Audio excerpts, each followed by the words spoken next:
studinya di perguruan tinggi di luar negeri. Dalam hal ini mungkin lebih kepada perguruan tinggi di Timur Tengah seperti Mesir, Turki, kemudian ada juga Sudan, Pakistan, dan lain sebagainya. Informasi yang kami dapatkan dari Mumtazah Center bahwa ini mohon diluruskan Pak Afif ya, di tahun 2019 ini Mumtazah Center sudah melahirkan ya alumni-alumni dari Mumtazah Center yang bisa masuk ke perguruan tinggi di luar negeri.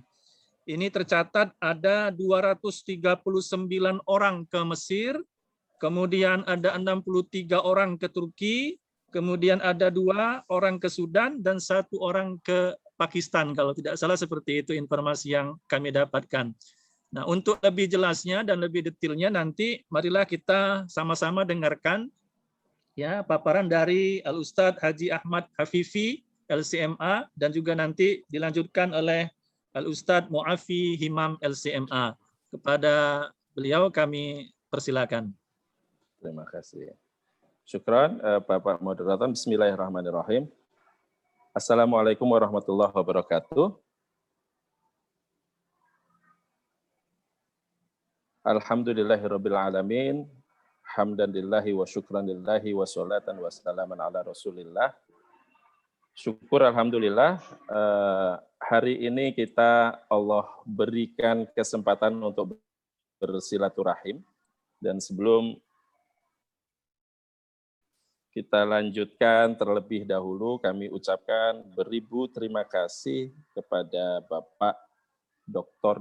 Andes Haji Mukhlisuddin SHMA selaku Kepala Kanwil Kemenak Sumsel, juga kepada Bapak Kabid Pendidikan Madrasah Bapak Haji Muhammad Ali SAG MPDI, juga yang terutama ini kepada Ibu Hajah Komariah Hawa MPD, Kepala MAN 3 Palembang, yang subhanallah tadi pemaparan dan sambutannya luar biasa Ibu. Ada nuansa semangat optimisme yang luar biasa untuk bisa mencetak generasi-generasi hebat dari MAN 3. Semoga kita semua diberi kesehatan oleh Allah Subhanahu wa taala, terutama keberkahan di bulan Ramadan yang mulia ini. Dan tidak lupa juga terima kasih kepada Bapak Moderator yang telah memberikan kesempatan kita semua dari berbagai instansi untuk mempertemukan dan silaturahim antar para wali dengan kami Mumtazah Center. Sebelumnya mungkin perlu kami kenalkan dulu Bapak Ibu semuanya bahwa Mumtazah Center ini sebuah lembaga yang dulu kami dirikan di 2008. Waktu itu masih di Jakarta. 2009 kami kirim mahasiswa pertama ke Al-Azhar itu sebanyak 9 orang.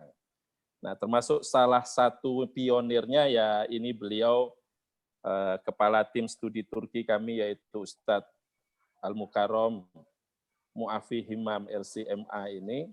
Ini beliau termasuk generasi pertama Mumtazah dan sekarang alhamdulillah menjadi kepala tim Mumtazah untuk studi Turki. Nah, dari 2009 terus 2010 seperti yang ada di data yang kami mungkin bisa dipaparkan oleh admin kami yaitu Ustadz Gyaleh. Alhamdulillah antusias dan minat para wali untuk mempercayakan putra-putrinya ke kami setiap tahun alhamdulillah meningkat. Seperti halnya tadi yang disampaikan oleh Bapak Moderator di 2019 untuk ke Al-Azhar ada 230 lebih, kemudian yang ke Turki 63. Dan begitu juga yang Turki ini dari 2018 itu 8 anak yang pertama kami kirim, kemudian 2019-nya naik jadi 63, 2020 kemarin alhamdulillah yang bisa kami hantar ke Turki ke hampir 13 atau 15 universitas di berbagai kota di Turki dan semuanya universitas negeri. Itu ada 135 mahasiswa Bapak Ibu dari seluruh daerah di Indonesia. Dan 2021 ini untuk yang sudah proses pendaftaran dan pemberkasan untuk kita proses berikutnya ke universitas-universitas pilihan anak-anak, itu sudah tercatat ada 165 atau hampir 170. Nah, ini masih masuk gelombang kedua dan insya Allah nanti ada gelombang ketiga dan terus berproses. Dari sini kami betul-betul mengucapkan terima kasih terkhusus kepada semua pihak, terutama Ibu Hajah Komariah, selaku Kepala MAN 3, yang dalam hal ini bismillah insya Allah semoga amanah atau kepercayaan untuk menjalin sinergi atau bahasa kitanya silaturahim atau MOU untuk bisa memfasilitasi, mendidik, membina, menghantarkan anak-anak khususnya MAN 3 ke gerbang masa depan mereka melalui studi luar negeri, baik itu ke Timur Tengah, yaitu Al-Azhar, maupun ke beberapa universitas yang ada di Turki. Nah, ini sekilas tentang Mumtazah, dan saat ini pun yang sekarang sedang ikut pembinaan untuk persiapan seleksi ke Al-Azhar, itu ada hampir 200-an lebih Ibu yang ada di tempat kami saat ini, juga banyak juga yang dari Palembang. Nah, ini biasanya yang rutin dari Palembang itu beberapa pondok Ibu, ada pondok Raudhatul Ulum, kemarin datang dengan rombongan sewa mobil khusus, terus ada dari pondok Ar-Rahmah, dan seterusnya ada juga dari MAN. Dan untuk yang ke Turki pun sama. Nah, nanti ada pemaparan secara khusus tentang Turki.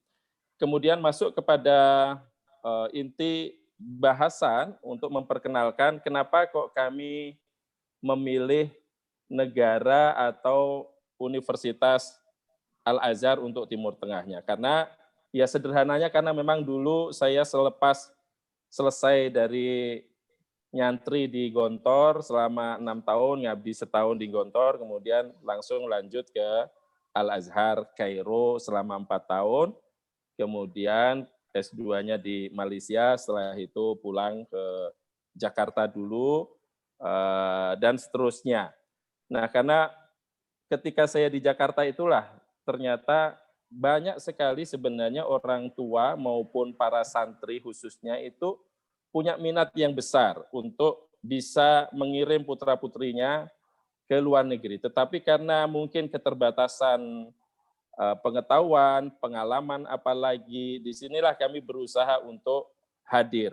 Ternyata setelah kami jalankan dulu tahun 2000 sekitar ya mulai dari 2009, 10, 11 kita mencoba untuk memperkenalkan tentang bagaimana studi keluar begitu mudah dan murah. Jadi tidak hanya sekedar mudah, tapi juga murah itu yang biasanya jadi catatan penting khususnya para wali, cari yang murah bahkan kalau bisa gratis.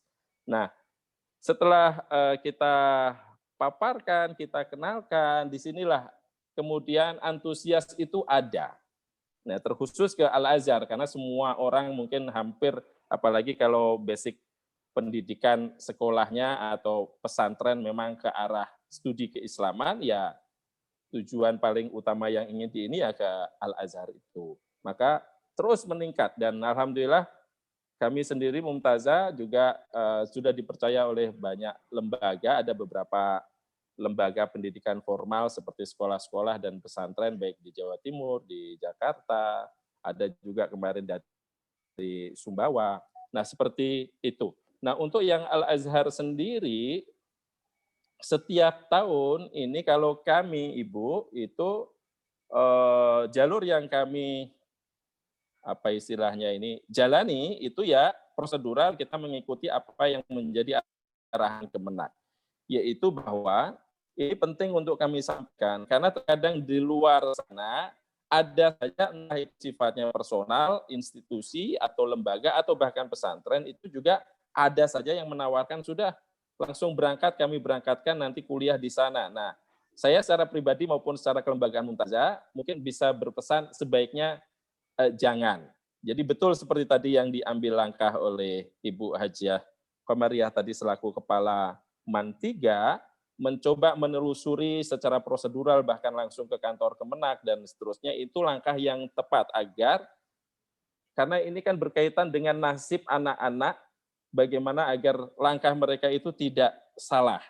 Jadi kita betul-betul prosedural yang kita lakukan seperti saat ini membina anak-anak semaksimal mungkin, baik dari segi bahasa, walaupun secara realitanya memang ya beragam sekali ini standar pengetahuan bahasa, karena kalau untuk Al-Azhar ini kan memang bahasa Arab yang paling diutamakan.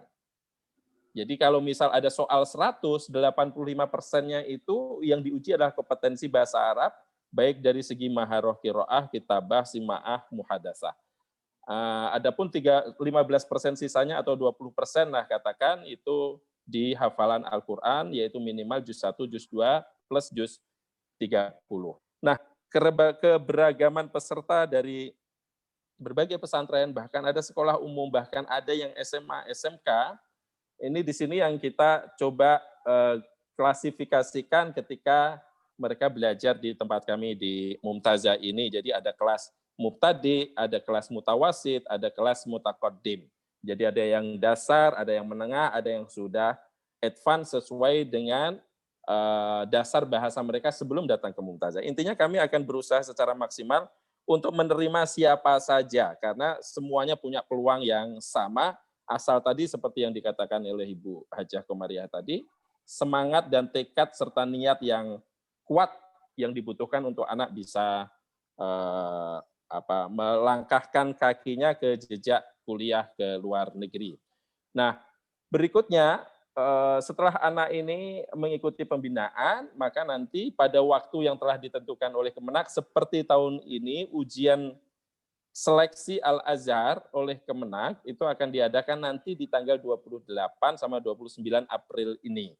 Tapi karena memang kondisinya sedang COVID, Kemenak mengeluarkan kebijakan bahwa ujian dilakukan secara online. Dan hampir 200-an anak ini sekarang mukim alias berasrama di tempat kami untuk kita bina secara intensif buat persiapan mereka mengikuti ujian ini, dan mohon doanya semoga semua anak-anak kita bisa lolos dan berkesempatan untuk kuliah di Al-Azhar.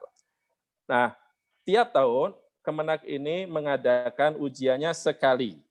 Tiap tahun sekali, biasanya di bulan April atau Mei, biasanya setelah selesai ujian serentak setingkat aliyah SMA, SMK. Nah, yang lulus dari ujian Kemenak ini nanti akan melanjutkan untuk ke Al-Azhar dengan syarat harus masuk kelas daurah lughah dulu, dan daurah lughah ini berada di bawah Al-Azhar sendiri. Jadi perlu istilahnya penyetaraan kemampuan bahasa. Jadi mungkin secara zauknya itu harus dibuat betul-betul seperti zauknya orang Arab. Maka ada 7 level, Al-Azhar menentukan ada 7 level bahasa. Nanti setelah lulus dari Kemenak ada ujian lagi, dan itu yang uji oleh pihak Al-Azhar langsung. Level anak 1, 2, 3, sampai 7, dia masuk di level berapa. Misalnya level 3, level 4, level 5, dan seterusnya. Setelah lulus di level 7, baru ambil kuliah, masuk fakultas, sesuai dengan fakultas yang dipilih ketika daftar pertama. Nah, ini untuk Al-Azhar. Kemudian untuk yang Turki, untuk yang ke Turki ini sebenarnya lebih sederhana, Ibu, Bapak Ibu. Kenapa kita bilang lebih sederhana? Karena pertama pilihan universitasnya ini banyak, beragam, dan yang kami pilih semuanya negeri.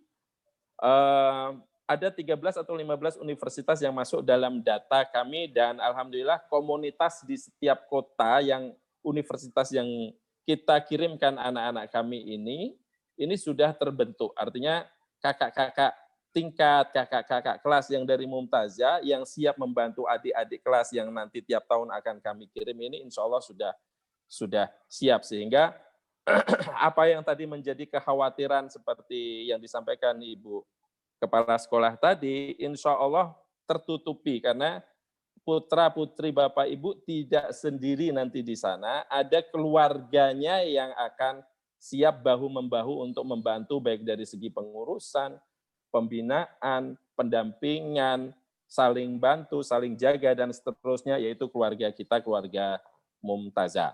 Mulai dari nanti persiapan ketika mau pendaftaran, kemudian setelah pendaftaran diterima pemberkasan, pengurusan visa, pemberangkatan, pengurusan di bandara, penjemputan di bandara, kemudian dari Bandara Istanbul dihantar sampai ke kampus masing-masing dan rumah masing-masing, itu semua kami uruskan Bapak Ibu. Jadi tidak perlu khawatir insya Allah, dan untuk Turki ini sepengalaman kami ke sana beberapa kali nengok dan ngurusin anak-anak bersama tim, terutama kepala tim kami yaitu Ustadz Mu'afi Himam ini nyaman, insya Allah sangat nyaman, kemudian aman, biaya hidup juga terjangkau, bahkan mungkin kalau menurut kami murah dibanding kota-kota besar, rapi, transportasinya serba terintegrasi dengan baik. Jadi kondisi-kondisi seperti begini yang membuat kami juga terus semangat untuk mensosialisasikan bahwa betapa studi ke luar negeri ini sebenarnya sesuatu yang bisa diimpikan oleh semua anak dan semua wali. Nah, nanti untuk teknis dan secara detail informasi tentang studi Turki, kelebihannya apa, kemudian kenapa kok harus ke Turki, padahal susah kan bahasa Turki, dan orang Turki itu betul-betul nasionalisnya sangat tinggi, mereka betul-betul pakai bahasa Turki, tapi itu bukan sebuah kendala kalau kita memang sudah punya niat, punya tekad, seperti tadi kata Ibu Hajah Komariah, mau ke Cina, mau kemana, ya pertama ya harus kuasai bahasanya, dan itu ada sarana untuk bisa menguasainya. Jadi insya Allah nanti akan dilanjutkan pemaparannya oleh Ustadz Mu'afi Himam, dan nanti berikutnya mungkin akan lebih baik kalau kita sharing, tanya jawab, apa yang dibutuhkan, apa yang dipertanyakan oleh para wali khususnya, sebisa mungkin kita akan jawab untuk bisa memberikan rasa nyaman, aman, dan kepastian. Kalau seandainya nanti anak saya daftar, nanti di sana gimana, urusannya gimana, makanya kalau misalnya sakit seperti apa, dan seterusnya, nanti pasti akan muncul ketika sesi tanya jawab. Mungkin untuk sementara, dari kami itu dari saya sebagai bentuk pembuka kita untuk membuka wacana tentang studi ke luar negeri melalui Mumtazah Center. Lagi-lagi semoga kami ketika misalnya Bapak Ibu dan terkhusus Ibu Kepala Sekolah MAN 3 ini mempercayakan dengan menjalin silaturahim atau MOU, moga-moga kami bisa menjalankan amanah ini dengan baik. Mungkin itu saja. Syukran wa jazakumullah khairan katsira. Assalamualaikum warahmatullahi wabarakatuh.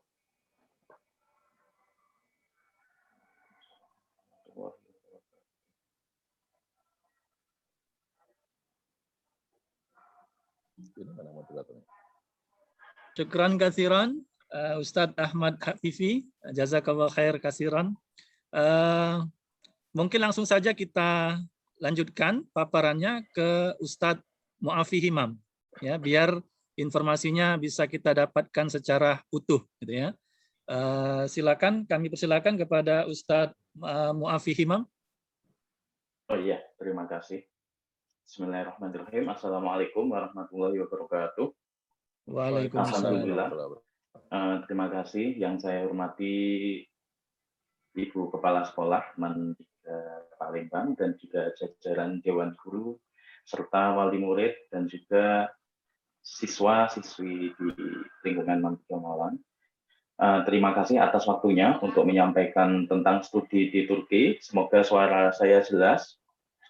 Di sini saya akan langsung, terima kasih, akan langsung mencoba menyampaikan sebuah file presentasi.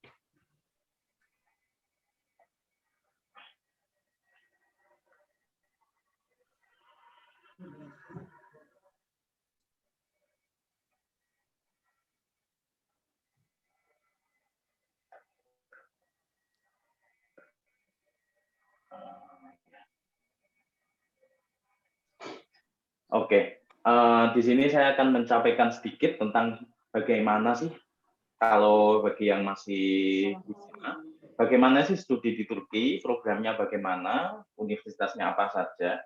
Untuk pertama, studi Turki ini seperti banyaknya negara-negara di Eropa, sistem pendidikannya sudah menggunakan sistem transferring system untuk studi S1 atau S2 atau S3. Maksudnya transferring system adalah jadi pendidikan di universitas negeri ataupun swasta di Turki ini bisa disetarakan mata kuliahnya dari universitas yang ada di Turki, di Jerman, di Prancis misalnya, di Italia, semuanya setara. Jadi misalnya program studinya ilmu komputer, maka mata kuliahnya bisa ditransfer dari Turki ke Jerman atau ke negara Eropa lainnya, karena memang sudah disetarakan.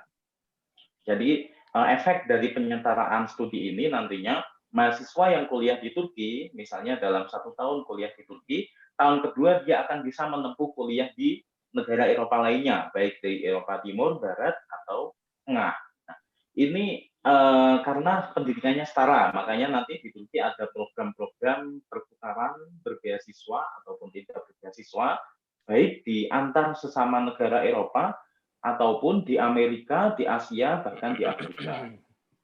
Nah, pendidikan di Turki, kalau bagi yang nanya, lalu gimana sih pendidikan di Turki, apakah diakui di Indonesia? Iya, universitas-universitas di Turki, terutama negeri, dan terutama lagi 13 universitas yang kita pilih ini, merupakan universitas yang sudah diakui oleh Ristek Dikti, disetarakan setara S1, IPK-nya pun disetarakan ataupun oleh bagian Pendis Kemenak. Jadi tidak perlu khawatir nanti ijazahnya di Indonesia bisa dipakai atau tidak, pasti bisa, insya Allah. Lalu kuliah, biaya kuliah itu bagaimana sih di Turki? Biaya pendidikan di Turki sebenarnya sangat mahal seperti layaknya universitas-universitas di Perancis misalnya. Misalnya kita lihat saja biaya kuliah jurusan paling normal saja, jurusan manajemen, bisnis, dan lain-lain. Di Turki itu sebenarnya biaya kuliahnya sampai 50 juta per semester. Ada yang 30 juta, ada yang 50 juta. Cuma kebijakan pemerintah Turki melalui Departemen Pendidikan, Kementerian Pendidikannya sejak 2009 dan mulai populer di 2014, semua biaya kuliah pendidikan S1, S2, dan S3 di universitas negeri di Turki ini disubsidi untuk mahasiswa asing hingga 90% bahkan lebih. Jadi misalnya biaya kuliah di Istanbul Unif, ekonomi atau manajemen bahasa Inggris yang awalnya 50 juta disubsidi hingga menjadi 5 juta saja per semester. Bahkan universitas-universitas lain disubsidi hingga tersisa 1 juta atau 2 juta saja per semester untuk jurusan-jurusan yang bagus. Nah, itu bisa dibandingkan dengan universitas-universitas swasta di Turki yang memang tidak disubsidi oleh pemerintah, biaya pendidikannya hingga 60-70 juta per semester. Maka biaya kuliah di Turki sama dengan seperti kuliah berbeasiswa, baik dia sebenarnya berbeasiswa atau tidak. Karena memang biaya kuliahnya cuma seukuran membeli baju 5 potong di mall, 1 juta saja, murah sekali. Lalu universitasnya apa saja sih? Pilihan universitasnya bisa dilihat di sini. Jadi kita ada 13 pilihan universitas untuk S1. Ada 2 pilihan, seleksi melalui jalur tes tulis atau seleksi melalui jalur berkas. Nah, untuk tes tulis ini ujiannya yang diujikan nanti adalah soal-soal matematika dan psikotes seperti ujian masuk perguruan tinggi di Indonesia sebanyak 80 soal. Dari Mumtazah kita juga menyediakan bimbingan selama 1 bulan untuk menghadapi tes. Jadi selain bimbingan bahasa Turki yang kita berikan secara gratis selama 1 bulan, kita juga menyediakan bimbingan sebelum ujian bagi yang mengikuti seleksi tes tulis. Kalau tidak mau seleksi tes tulis, jadi seleksi tes tulis ini disediakan oleh 2 universitas. Yang satu Istanbul University, tes tulisnya insya Allah akan diadakan nanti tanggal 10 Juli di Jakarta. Dan yang kedua Bursa Uluda University, seleksinya akan diadakan bulan Juni nanti online, jadi tidak perlu ke Jakarta. Ada 2 model dan 2 universitas. Selain itu, 11 universitas lain membuka jalur berkas. Maksudnya jalur berkas adalah cukup Anda, calon mahasiswa, menyerahkan ijazah terakhir. Jadi kalau nilainya semakin bagus, pasti peluang masuk ke universitas dan jurusan-jurusan yang diunggulkan akan semakin bagus. Nah, jadi tidak perlu menggunakan tes, tapi cukup menggunakan nilai akhir yang tertera di ijazah. Jadi misalnya nilai rata-ratanya 90, saya ingin masuk hukum atau HI, insya Allah bisa. Jadi semakin nilainya bagus, nanti kita ada standar minimal tiap jurusan. Ada di Dokuz Eylül University, ini merupakan universitas di kota tren, kota mode di Turki, di Izmir, salah satu dari 4 kota terbesar yang ada di Turki. Dokuz Eylül ini memiliki hampir semua jurusan yang di-cover oleh universitas-universitas di Turki, dan beberapa juga menggunakan program bahasa Inggris, dan beberapa juga programnya double degree. Jadi misalnya 2 tahun di Turki, lalu 2 tahun di universitas yang kerjasama, misalnya New York University. Lalu ada Sakarya University, juga termasuk universitas yang ada di kota terbesar. Sakarya ini semua programnya menggunakan bahasa Turki. Lalu ada Kırklareli yang ada di perbatasan Eropa, hanya 30 menit perjalanan sudah sampai Yunani, sudah sampai Bulgaria. Lalu ada Bartın University, universitas ini berada di salah satu kota wisata terkenal di Turki, namanya Bartın, di Laut Hitam. Lalu ada Süleyman Demirel University, ini universitas terbesar di Turki, dilihat dari jumlah mahasiswanya, ada hampir 90.000 mahasiswa yang kuliah di Süleyman Demirel University. Lalu ada Bandırma University, termasuk universitas baru di Turki, tapi fasilitasnya sudah sangat mengagumkan. Ada Ankara University, universitas yang ada di ibu kota Turki, di Ankara. Selçuk University, universitas ini berada di kota wisata keagamaan paling terkenal di Turki, tempat makamnya Maulana Jalaluddin Rumi, dan juga ada Necmettin Erbakan yang fokus lebih ke ilmu-ilmu modern dan kedokteran serta keagamaan juga. Lalu ada Erciyes University, ini tempatnya berada di pusat main wisata ski, wisata musim salju terbesar di Turki, di kota Kayseri. Ada Dumlupınar University, universitas yang terkenal dengan pusat kerajinan, lukis, keramik, seni lukis, desain interior, dan terakhir Bursa. Jadi pilihan-pilihan universitas yang kita cantumkan di sini memiliki keunggulan masing-masing dan mewakili keunggulan kota masing-masing. Bisa dipilih bebas. Tiap anak yang mendaftar ke Turki melalui Mumtazah yang kerjasama dengan Palembang nanti mendapatkan 3 jatah universitas. Jadi yang mendaftar bisa milih 3 universitas dari list universitas di sini, insya Allah akan diterima.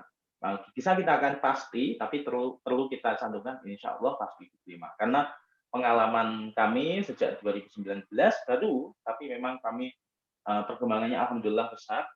Semua yang daftar melalui Mumtazah, alhamdulillah sekarang sudah berada di Turki. Ini penampakan lah ya, ini Istanbul University, ini Dokuz Eylül University, ini Sakarya, ini Kırklareli, dan kebetulan di depan-depannya ada mahasiswa angkatan 2020 yang berangkat melalui Mumtazah. ini Barden University, ini Süleyman Demirel yang kami bilang universitas ini paling besar di Turki dilihat dari jumlah kuantitasnya mahasiswanya. Lalu ada Bandırma University, ada Ankara University, Selçuk University, Necmettin Erbakan, RGS, Dumlu Pinar. Nah, itu. Nah, untuk kuliah di Turki, kita perlu belajar bahasa. Sebagaimana kuliah di Jerman, sebagaimana kuliah di Prancis, sebagaimana kuliah di Mesir. Untuk kuliah ke Mesir, kita wajib menguasai bahasa Arab, Jerman, bahasa Jerman. Untuk Turki pun wajib menguasai bahasa Turki. Jika program yang diambil adalah program bahasa Turki. Untuk program bahasa Turki ini, untuk memudahkan calon mahasiswa yang kuliah di Turki nanti, kita sediakan program bimbingan 1 bulan di Mumtazah. Nanti untuk bersama MAN 3, insya Allah program kita akan diperluas seperti yang disampaikan Bu Kepala Sekolah tadi, mulai dari kelas 10 atau kelas 11. Untuk program bahasa Turki ini, tujuan kita adalah supaya teman-teman calon mahasiswa yang kuliah di Turki lebih mudah dan lebih gampang melewati proses bahasa Turki. Karena kuliah di Turki sama seperti di Indonesia, itu 4 tahun, ditambah kursus bahasa selama 5 level, yang kurang lebih selama 8 bulan. Jika calon mahasiswa bahasa Turkinya sudah lumayan bagus, kemungkinan tidak akan melewati 8 bulan, bisa jadi 5, 4, atau bahkan 1,5 bulan saja. Ini sifatnya wajib jika calon mahasiswa belajar di program berbahasa Turki. Lalu kalau di program berbahasa Inggris, calon mahasiswa hanya perlu menyertakan sertifikat TOEFL, atau jika tidak punya TOEFL, cukup berangkat ke Turki, di sana nanti akan dites bahasa Inggrisnya, kalau sudah sesuai levelnya, bisa langsung kuliah. Soalnya kalau yang lain kan umumnya begitu, ijazah-ijazah yang lain juga begitu. Lalu, itu mengenai pendidikan di Turki. Yang bisa saya sampaikan tambahan adalah Universitas Negeri di Turki punya program 4, namanya satunya adalah Maulana, satunya adalah Erasmus. Dulu saya juga sempat mengikuti Erasmus selama 1 tahun. Erasmus ini kita selama kuliah di Turki bisa mengikuti perkuliahan di negara Eropa lain. Waktu itu saya pergi ke Jerman selama 1 tahun, baik S1 ataupun S2 diperbolehkan dan dengan berbeasiswa sebesar 400 hingga 600 euro per bulan. Jadi tidak perlu tambahan uang saku apa-apa. Nah, kalau yang tidak ingin ke Eropa bisa mengikuti program yang namanya Maulana. Program Maulana ini calon mahasiswa yang sudah di semester 3, mulai semester 3 sampai semester 6, ini bisa mengikuti perkuliahan di negara-negara yang kerjasama dengan kampus itu di Afrika, Timur Tengah, Amerika, Asia Tengah seperti Rusia atau Asia Tengah Kazakhstan, di Korea, di Malaysia, di Thailand, bahkan di negara-negara lain. Itu ada program seperti itu, dan itu juga berbeasiswa. Lalu ada program yang namanya Farabi. Ini semua mahasiswa baik internasional ataupun Turki boleh. Farabi ini mengikuti perkuliahan transfer ke universitas lain, tetapi di akhir semester dia akan kembali ke universitasnya sendiri. Ini misalnya seorang mahasiswa kuliah di Istanbul Univ, tapi ingin juga mencoba kuliah di Ankara Univ, itu bisa. Jadi memang fleksibel sekali program-programnya, karena seperti yang saya sampaikan di awal, mata kuliahnya sudah disetarakan, jadi bisa ditransfer. Untuk ekonomi, politik, dan sosial yang ada di Turki bisa kita bilang sudah maju. Pertama, mengenai transportasi di Turki sudah menggunakan sistem integrasi kartu untuk biasanya calon mahasiswa yang di Bursa atau Istanbul ini menggunakan satu kartu yang bisa digunakan untuk semua moda transportasi. Kartu ini cukup ditebus seharga 300.000 atau bahkan 200.000-an, dan bisa digunakan untuk perjalanan yang banyak sekali selama 1 bulan, mulai menggunakan bis yang sudah pakai GPS, pakai kereta bawah tanah, pakai tramway seperti yang ada di gambar, pakai kereta bawah laut, pakai feri, semuanya sudah cukup dengan satu kartu. Jadi transportasi memang sudah modern sekali di Turki. Untuk tempat tinggal, opsi tempat tinggal yang kita sediakan untuk calon mahasiswa yang kuliah melalui Mumtazah ini ada 2. Yang satu tinggal di asrama. Asramanya ini kita kerjasama dengan Sulaimaniyah. Jadi sistemnya memang boarding school. Ada program hafalan Quran kalau berminat, kalau tidak juga tidak wajib. Ada jam ketatnya, dan asrama ini sudah semua makan sudah disediakan, program-programnya disediakan memang rapi, dan biayanya lebih murah, hanya 500.000 per bulan, bahkan lebih murah dari ngontrak di Indonesia. Yang kedua ada sistem apartemen. Apartemen ini modelnya kita sewa rumah apartemen yang ada di Turki dan digunakan untuk berempat, berlima, dan teman-teman menyediakan makanannya sendiri. Ini lebih bebas, tapi biayanya lebih mahal dibanding asrama. Apartemennya yang seperti ini kalau asrama swasta.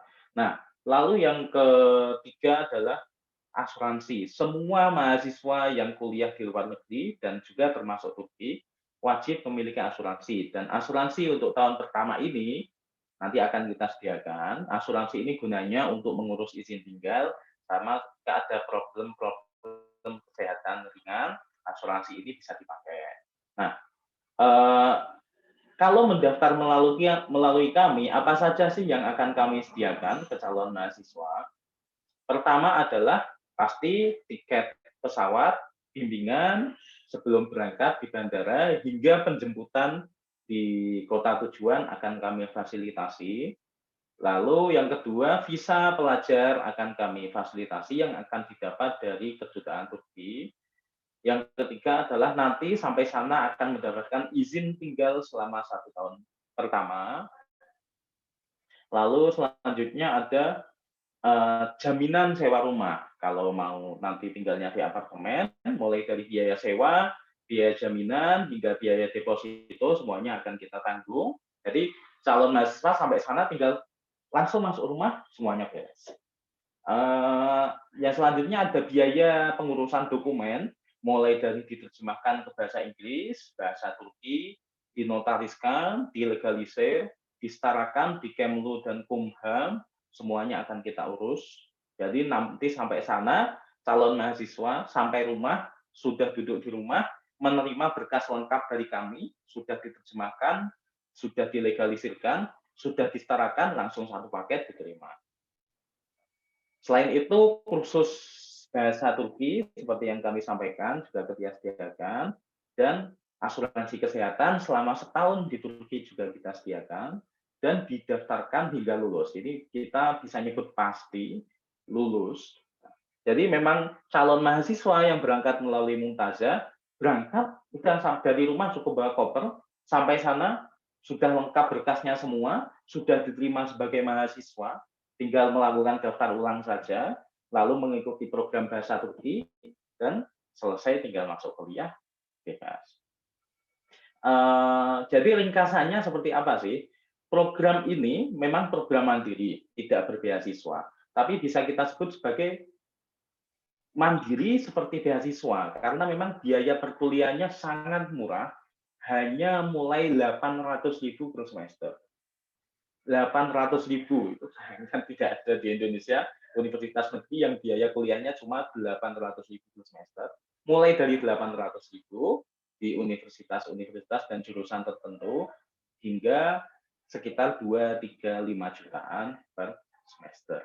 Lalu kebutuhan bulanannya berapa sih? Kebutuhan bulanannya cukup, kalau kebutuhan bulanan kita bilang cukup, termasuk biaya makan, biaya transportasi, biaya jajan, mungkin anak-anak mau jajan, itu cukup dengan $200 per bulan, atau kita bilang cukup dengan 2,5 juta sudah dapat sewa rumah, makan, akomodasi, universitas, dan lain-lain. Karena memang biaya makan siang, kalau calon mahasiswa sudah berada di Turki, cukup dengan Rp7.000. Nah, ini akan dapat makan siang di kampus, paket makan siang 1 nampan, dengan berisi nasi atau biasanya mie, lauk kuah, lauk, sayuran, lalu ada manisan dan minuman. Satu nampan begini harganya cuma 7.000. Jadi untuk masalah makan tidak perlu dikhawatirkan. Seperti itu yang bisa saya sampaikan. Untuk selanjutnya bisa dilanjutkan melalui tanya jawab. Terima kasih dari saya, kurang lebihnya mohon maaf. Assalamualaikum warahmatullahi wabarakatuh.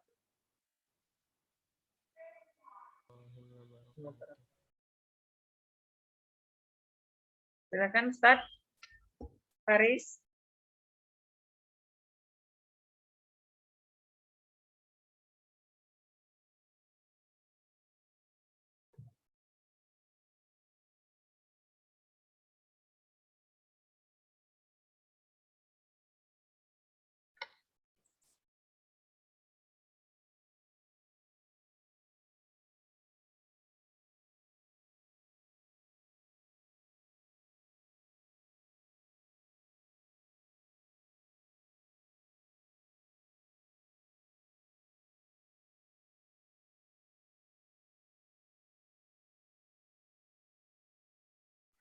File presentasinya bisa Ya, saya share di baiklah, chat ya. terima kasih. Syukron kasiran jazakallah khairan kasiran Ustadz Muafi atas penjelasannya, dan luar biasa sekali informasi yang bisa kami terima pada pagi hari ini. Kalau melihat informasi yang sudah disampaikan tadi oleh Ustadz Afifi dan juga Ustadz Muafi, sepertinya kalau saya pribadi, ya Ustadz ya, inginnya kembali ke masa menjadi siswa, Ustadz. Ya, karena melihat foto-foto, gambar-gambar dari Turki tadi, rasanya pingin sekali kami ke sana. Ya, jadi kita sangat berharap sekali nanti kepada siswa-siswa kita di MAN 3 Palembang ini bisa melanjutkan studinya ke Turki maupun ke Mesir. Apalagi kalau ke Turki, selain tadi diinformasikan biayanya sangat murah, terus di situ ada cita rasanya, Ustadz. Cita rasanya itu cita rasa Eropa. Jadi kalau kita belajar di sana, ya seolah-olah kita sudah belajar di Eropa, ya, negara Eropa yang memang kita kenal dengan kemajuan ilmu pengetahuan dan teknologinya. Baiklah, untuk lebih mendalam tentang informasi yang sudah disampaikan tadi oleh Ustadz Ahmad Hafifi dan juga oleh Ustadz Muafi Himam, kami persilakan kepada peserta webinar yang saat ini sudah sampai jumlahnya 427. Jika ada hal-hal yang perlu dipertanyakan dari informasi yang sudah disampaikan tadi, kami persilakan.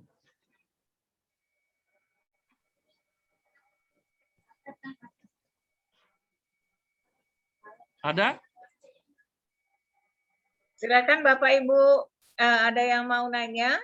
Kalau mau nanya, mau ngomong, diklik Bu pada sebelah kanan atas, itu diklik yang unmute.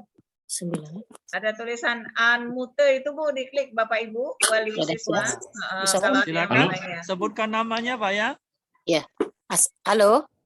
Ya, silakan Bu. Ya, silakan Bu. Assalamualaikum warahmatullahi wabarakatuh. Waalaikumsalam. Nama saya Ibu Mercy Santi, wali dari Muhammad Regi Abdi Putra Amanta yang sekarang lagi ikut karantina Ibu, salah satu akselerasi ya. Ya. Ibu siapa tadi Bu? Mercy Santi. Mercy Santi ya, silakan Bu. Nah, ini yang mau saya tanyakan dari Muntaza, yaitu biaya waktu kita mau mengikuti Muntaza ini kira-kira berapa Pak? Untuk kalau kita mau ikut bergabung ke Muntazanya. Biaya awal. Biaya awal. Nanti kita kumpulkan dulu pertanyaannya, nanti baru kita jawab ya. Ya, kemudian satu lagi, ada satu lagi Bu. Pak, kalau seandainya anak yang bukan dari MAN ya gitu ya, dia keluaran dari pesantren, kemudian dia itu hafal 30 juz, itu fasilitasnya ada nggak untuk ke situ Pak? Ya, oke. Nah, Oke, itu aja, selanjutnya. terima kasih. Ya, terima kasih Bu. Selanjutnya silakan. Halo, Masih ada? Ada Ya, Ya. silakan Pak. ada Pak. Ya, silakan. Ya, halo. Assalamualaikum. Assalamualaikum warahmatullahi wabarakatuh. Salam. Nama saya Jaya Sempurna, wali murid dari Rifki Zakian Wijaya. Ya Pak. Pak Jaya ya. Kami hormati, iya, Ya. Kepala Madrasah. Kami hormati Bapak Muafi, moderator. Ini kami ingin menanyakan, saat ini anak kami sedang duduk di kelas 11, Pak. Ya. Terus kami mau nanya, sebaiknya untuk mendaftarkan mengikuti sekolah di Turki ini dari sekarang atau waktu nanti kelas 12 untuk mendaftarnya. Demikian saja, terima kasih. Assalamualaikum warahmatullahi wabarakatuh. Ya, Waalaikumsalam. terima kasih. Satu lagi, kalau masih ada, silakan Ada- untuk sesi ada, pertama Pak. ini. Ada Ya, Pak silakan dari Bu. Papua bisa. Ya, Ibu Kaimana Iya, benar dari Papua Barat. dari Papua, Bu. Masya Iya. Allah, jauh sekali Bu ya. Ya, Iya. silakan Bu. Nah, itu siswa Mantiga, Bu. Baik. Assalamualaikum Ini dari- warahmatullahi wabarakatuh. Bu, ini dari siswa Mentiga. Enggak, dari anak-anak kami yang sudah mendaftar untuk mau kuliah ke Turki. Oh ya. Oh, Ya nggak apa-apa. Lanjutkan, Pak. Ya, silakan Bu. Ya. Kebetulan linknya dikirim ke grup kami Oh, orang iya. tua yang anak-anak Oh, sudah mau. iya, Oh ya. Silakan Bu. Iya, Pak. Maaf, iya. Mau tanya, kebetulan itu anak saya kasih tahu bahwa dia kan ambil jurusan pariwisata. Nah, di situ ada yang biaya semesternya 2 juta, ada yang 4 jutaan. Nah, perbedaannya apa? Yang 4 juta sama 2 juta. Apa fasilitasnya atau apa? Kami mohon penjelasannya, Pak Ustadz. Ya. Kita cukupkan dulu untuk sesi pertama ini 3 penanya dulu ya. Kami ulangi pertanyaannya. Yang pertama dari Ibu Mercy Senti. Beliau bertanya tentang biaya yang dikeluarkan untuk studi ini. Kemudian yang kedua pertanyaannya, kalau bukan dari MAN Pak ya, dari pesantren. Jadi itu bagaimana prosesnya? Maksudnya bukan dari MAN 3 ini, tapi dia dari pesantren yang dia sudah hafal 30 juz gitu ya. Nah, itu gimana fasilitasnya, apa yang akan didapatkan. Kemudian yang kedua, pertanyaan dari Pak Jaya. Mohon maaf Ustadz ya, Pak Jaya ini tadi pakai bahasa Palembang ya. Jadi mungkin saya perjelas pertanyaannya, yaitu tentang pendaftaran ke studi ke luar negeri tadi, studi ke Mesir ataupun ke Turki. Itu apakah kita lakukan dari sekarang atau nanti menunggu siswanya sudah kelas 12. Karena sekarang ini anaknya masih kelas 11. Apakah pendaftarnya sudah dari sekarang ataukah pendaftarnya nanti pada waktu anaknya sudah masuk kelas 12. Kemudian yang terakhir dari Ibu Kaimana tadi dari Papua kalau tidak salah, itu tentang biaya perbedaannya yang katanya tadi dari pariwisata ya, antara 4 sampai dan 7 juta. Ya. Kami persilakan dari Mumtazah Center untuk memberikan jawabannya. Silakan. Ya. Ustadz, saya saja, Ustadz Habib. Ustadz Muafi atau Ustadz Hafifi? Oh iya, terima kasih. Ya, silakan. Saya bisa menjawab untuk beberapa pertanyaan. Terima kasih pertanyaannya Bapak-Bapak Ibu-Ibu. Untuk pertama, untuk biaya pendaftaran berapa? Untuk dari MAN 3 ini nanti bisa dikoordinir atau dengan MAN atau bagaimana nanti bisa kita diskusikan lagi. Cuma untuk biaya pendaftaran ke Turki hingga diterima di salah satu universitas 13 ini tadi adalah 1,5 juta untuk mendaftar. Jadi dengan 1,5 juta calon mahasiswa insya Allah akan dijamin diterima di salah satu dari 13 universitas ini. Setelah diterima, untuk mendapatkan fasilitas-fasilitas yang kami sebutkan tadi, mulai dari tiket hingga rumah dan lain-lain, membayar biaya pelunasan sebesar 26,4 juta. Itu untuk biaya total dari biaya pendaftaran dan biaya pelunasan paket. Itu semoga bisa menjawab. Selanjutnya untuk perbedaan biaya jurusan, ada yang 1 juta, ada yang 2 juta, dan lain-lain. Ini bisa saya perlihatkan di layar. Di layar ini adalah biaya kuliah di salah satu universitas, namanya Najmuddin Erbakan University di Konya. Ini bisa dilihat misalnya biaya rata-rata adalah 2 jutaan. Sedangkan di universitas lain, misalnya ini Universitas Dungu Pinar University di Kutahya, biaya rata-rata adalah 900 ribuan. Bedanya apa sih? Sebenarnya memang tidak ada perbedaan, hanya yang membedakan kebijakan universitas saja. Ini semuanya universitas negeri yang menerapkan biaya kuliah juga universitas negeri. Misalnya kita bisa lihat di sini, biaya paling murah di Dungu Pinar, biaya paling mahal di Dungu Pinar University adalah 1.300.000 dan itu di Fakultas Arsitektur. Sedangkan di kampus lain seperti Najmuddin Erbakan, biayanya paling murah 2.100.000-an. Lalu ada Fakultas Ilmu Penerbangan dan Ruang Antariksa, ini 6 jutaan. Memang beda-beda dan ini memang kebijakan kampus. Kalau perbedaan kualitas tidak ada perbedaan karena memang fasilitas yang disediakan untuk universitas negeri di Turki rata-rata sama. Baik itu universitasnya sudah tua ataupun universitas baru-baru saja. Asal universitas itu negeri, insya Allah tidak ada perbedaan yang sangat signifikan. Itu mengenai biaya jurusan. Lalu pertanyaan tadi, pendaftaran sekarang atau nanti? Untuk pendaftaran misalnya calon mahasiswa masuk kelas 2, boleh melakukan pendaftaran dari sekarang, silakan. Tidak perlu menunggu kelas 3 ya Ustaz Habibi ya. Jadi diperbolehkan, misalnya bahasanya untuk booking pendaftaran. Karena peluang mendaftar di awal akan semakin banyak dibanding peluang mendaftar di akhir-akhir.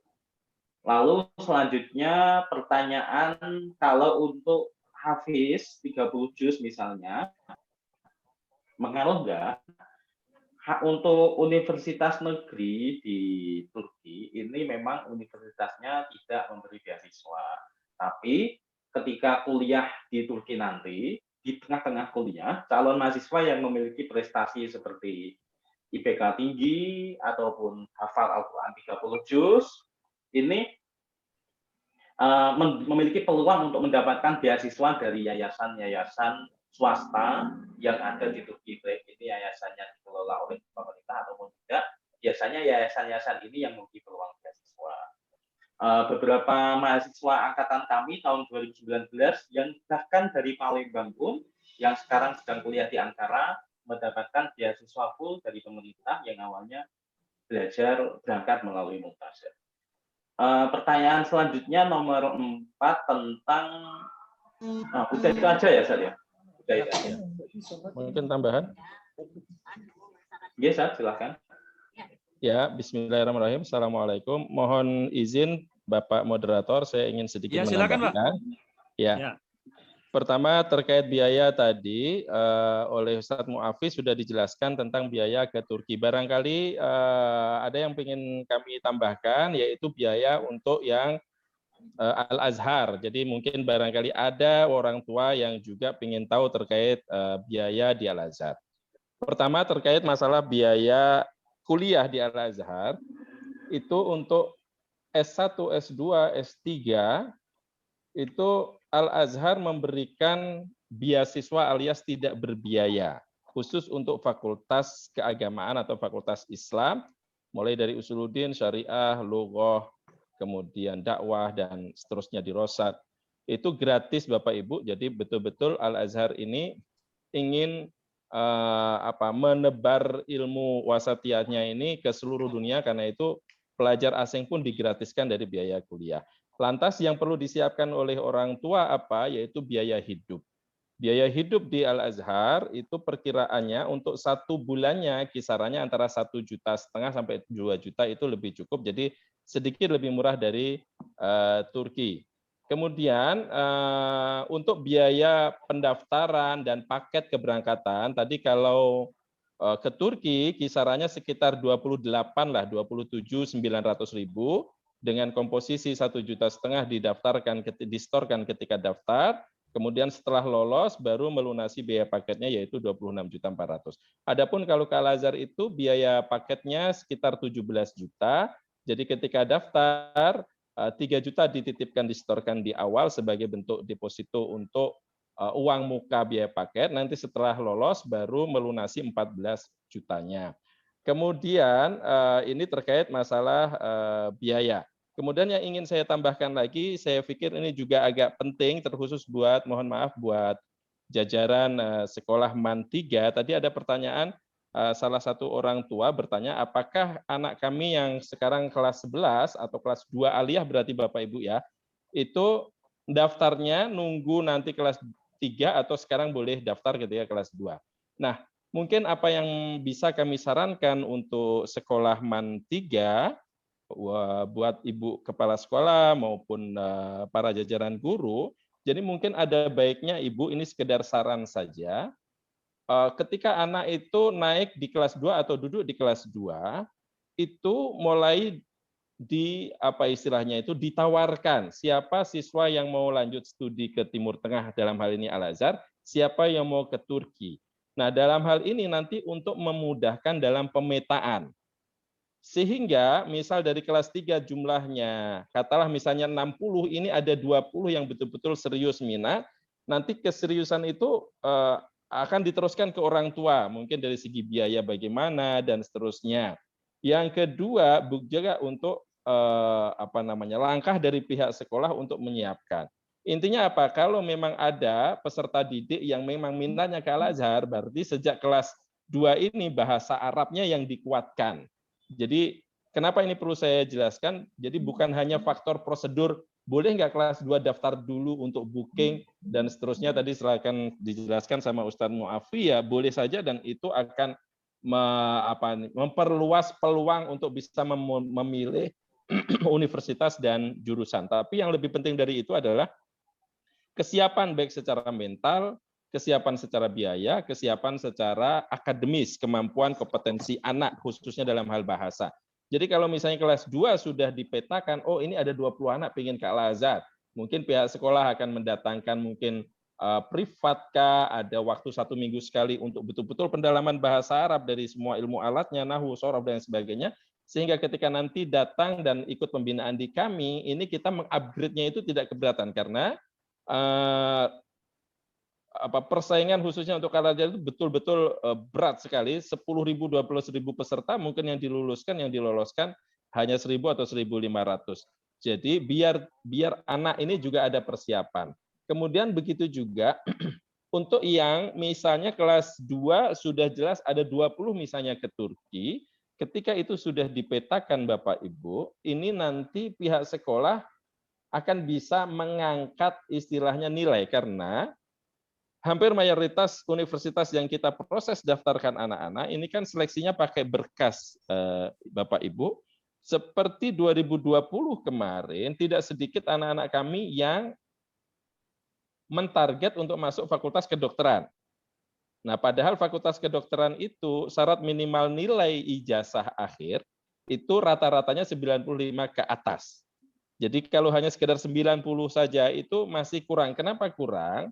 Karena anak-anak kami, dan bukan hanya kami lembaga Mumtazah saja, ada banyak lembaga yang lain juga tidak bisa tembus ke kedokteran, karena kalah secara nilainya dari para peserta yang daftar dari negara-negara luar, seperti negara-negara Arab itu nilai rata-rata ijazahnya 98, bahkan ada yang 100.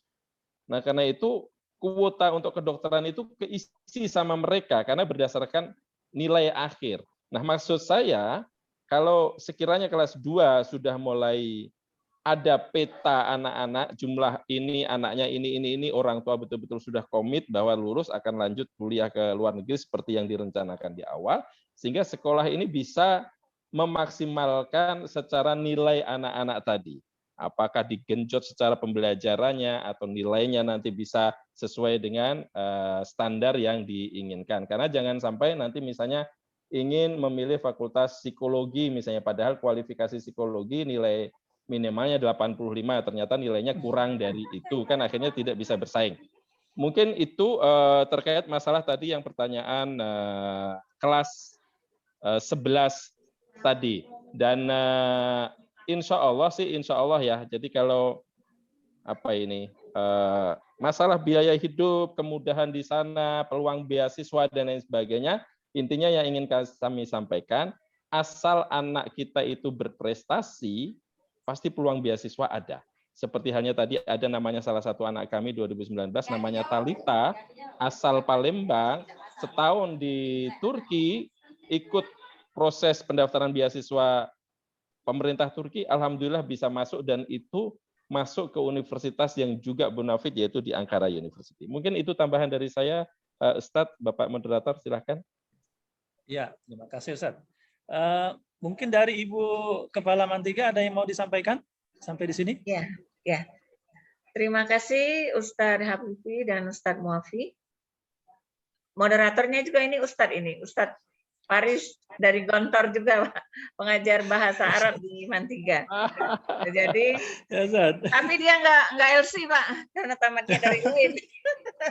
Kalau dia tahu ada program gini, dia juga LC juga. Jadi Ustaz, LC-nya beda, Ustaz. LC-nya langsung ceramah, Ustaz. Langsung ceramah, ya. Jadi terima kasih saya ucapkan kepada wali murid yang antusias. Kita malah Ustadz Habibi maunya saya di kelas 10 ini ada penerimaan siswa baru kami. Kami sudah menyaring siswa. Itu ada sekitar 400. Mau langsung kami bagi-bagi. Misalnya mereka berminat tidak ke luar negeri begitu kan. Akan kami interview. Seperti kami membagi kelas Cambridge. Kalau dia sudah ada keinginan ke situ, maka dari awal kami akan, seperti saran Ustadz tadi, ada penguatan. Misal untuk ke Mesir itu adalah penguatan di bahasa Arab.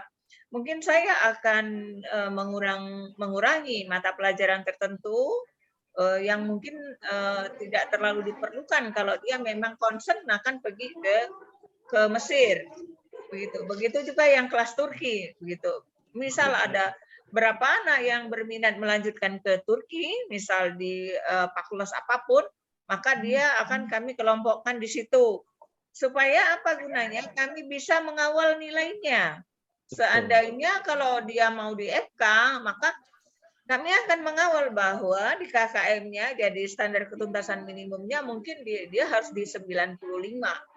Begitu juga yang fakultas lainnya begitu. Maka saya mengharap bantuan Ustadz. Misal ada direkomendasikan pengajar bahasa Turki, misal kalau dia bisa memberi online, bagaimana nanti? Ataukah ada Ustadz bisa menyiapkan 1 orang yang bisa mengajar di sini, kami siapkan akomodasi, konsumsi, dan apalah biaya hidup uang sakunya begitu kan, itu untuk kedepannya. Tapi kalau memang sulit, misal pun ada yang pelajaran dasar saja bahasa Turki, begitu. Itu kalau tadinya saya berpikir bahwa akan dari kelas 10 langsung saya petakan, gitu kan. Nanti akan kita lihat ke depan apa bagus dari kelas 10 atau dari kelas 11. Gitu. Bapak Ibu jangan khawatir, nanti akan kami share Google Form ke siswa kelas 10-11, apakah akan berminat melanjutkan ke Turki atau ke Mesir, nanti akan kami panggil Bapak Ibu. Jadi kita juga nanti akan ketemu, kita bicarakan bagaimana begitu ya, untuk supaya kita bisa mengakomodasi anak-anak ini bisa banyak terserap baik ke Turki atau ke Mesir. Untuk ke Mesir, sebenarnya saya lebih concern Ustadz di jurusan keagamaan. Tapi nanti juga akan kami tanyakan anak-anak satu-satu. Kami tanya juga ke wali muridnya, apakah mereka bersedia dengan misal kalau tadi biaya awal yang harus disiapkan misalnya 26 jutaan apa. Jadi kalau dari jauh udah tahu wali murid itu sudah bisa menabung sekarang misalnya untuk persiapan itu gitu kan, dan biaya-biaya lainnya. Itu saja tambahan dari saya, Ustadz dan Bapak Ibu Ya, sekalian. Terima kasih. oke. Wassalamualaikum warahmatullahi wabarakatuh. Waalaikumsalam warahmatullahi wabarakatuh. Terima kasih kepada Ibu Kepala Muntiga Palembang. Selanjutnya kami masih persilakan jika ada yang ingin ditanyakan lagi dari para peserta kepada pihak Mumtazah Center.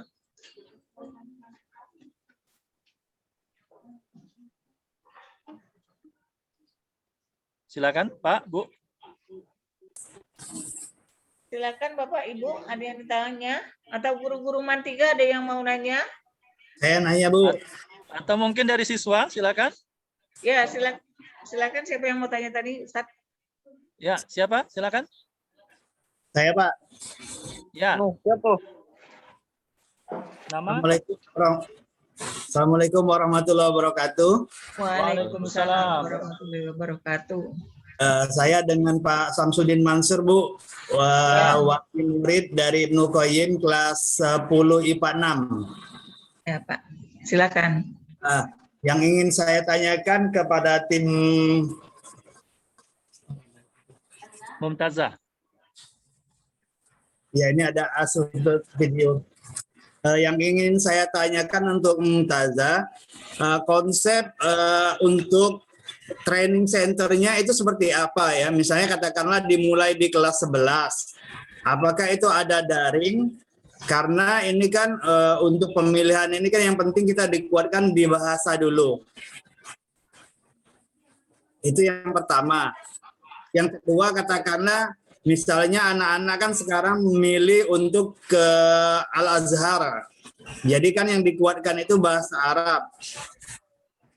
Nah, maksud saya anak-anak itu lebih dikuatkan misalnya katakanlah untuk sisi bahasanya, karena katakanlah pilihannya sekarang kan cuman ke Al-Azhar, mana tahu dengan dikuatnya bahasa itu setelah mereka tamat ada peluang lagi untuk mengikuti program-program ke luar negeri, tapi bukan ke Al-Azhar, misalnya ke Libya, Jakarta. Mungkin itu aja Ustadz pertanyaan saya.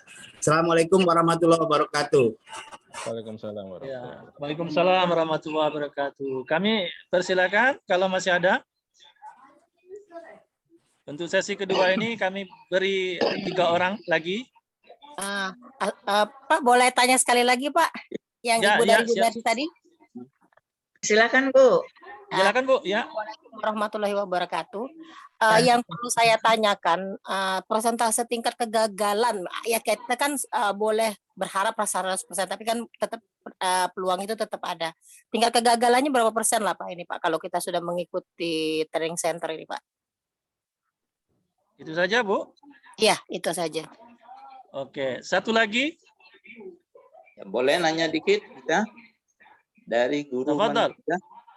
Assalamualaikum warahmatullahi wabarakatuh. Silakan. Ustadz Kiai Agus Abdul Wahab dari guru Mantiga Palembang. Pertama yang kita tanyakan, sistem pembelajaran yang di Turki itu atau metode pembelajarannya apakah sama dengan sistem pembelajaran di Al-Azhar atau mengikuti pola pembelajaran di Madinah dan Arab di Mekah. Sebab di Madinah Mekah dengan Al-Azhar itu agak berbeda. Nah, satu. Yang kedua, tadi kan kalau mereka yang akan meneruskan ke Turki harus lebih memperkuat dia dengan bahasa Arab. Nah, apakah untuk ke arah ke Turki ini ada buku khusus untuk panduan mereka dalam bahasa Arab itu, sehingga kita gampang untuk mempersiapkan anak-anak kita. Kayak di Arab Saudi itu, yang pada umumnya di pondok pesantren itu digunakan Al-Arabiyah Lin-Nasyi'in. Nah, Al-Arabiyah Lin-Nasyi'in itu kan kalau di kita Kementerian Agama kan nggak digunakan. Tapi itu digunakan di pondok pesantren untuk persiapan anak-anak ke Timur Tengah. Apakah untuk ke Turki itu memang ada panduan buku bahasa Arab khusus juga yang mungkin bisa disalurkan ke kita untuk membekali anak-anak kita yang berminat ke Turki nantinya? Ya, terima kasih. Assalamualaikum warahmatullahi wabarakatuh. Waalaikumsalam warahmatullahi wabarakatuh. Kami persilakan dari pihak Mumtazah Center untuk memberikan jawabannya. Ada 3 orang yang bertanya tadi. Yang pertama dari Pak Samsudin Mansur, menanyakan tentang konsep dari training center dari Mumtazah. Jadi bagaimana kira-kira pelaksanaan training di Mumtazah Center ini. Kemudian juga beliau menanyakan tentang peluang ke Libya. Dan yang pertanyaan kedua dari Ibu yang tadi sudah bertanya juga sebelumnya tentang prosentase kegagalan untuk memasuki perguruan tinggi di luar negeri tadi. Kemudian yang ketiga dari Ustadz Abdul Wahab tentang sistem pembelajaran. Ini mungkin sama dengan pertanyaan yang pertama, ya, tentang sistem pembelajaran, konsep training pembelajaran di sana. Kemudian beliau juga menanyakan tentang panduan khusus bahasa Arab untuk yang ke Turki, Ustadz ya. Jadi itu pertanyaan-pertanyaannya. Kami persilakan kepada Ustadz dari Mumtazah Center.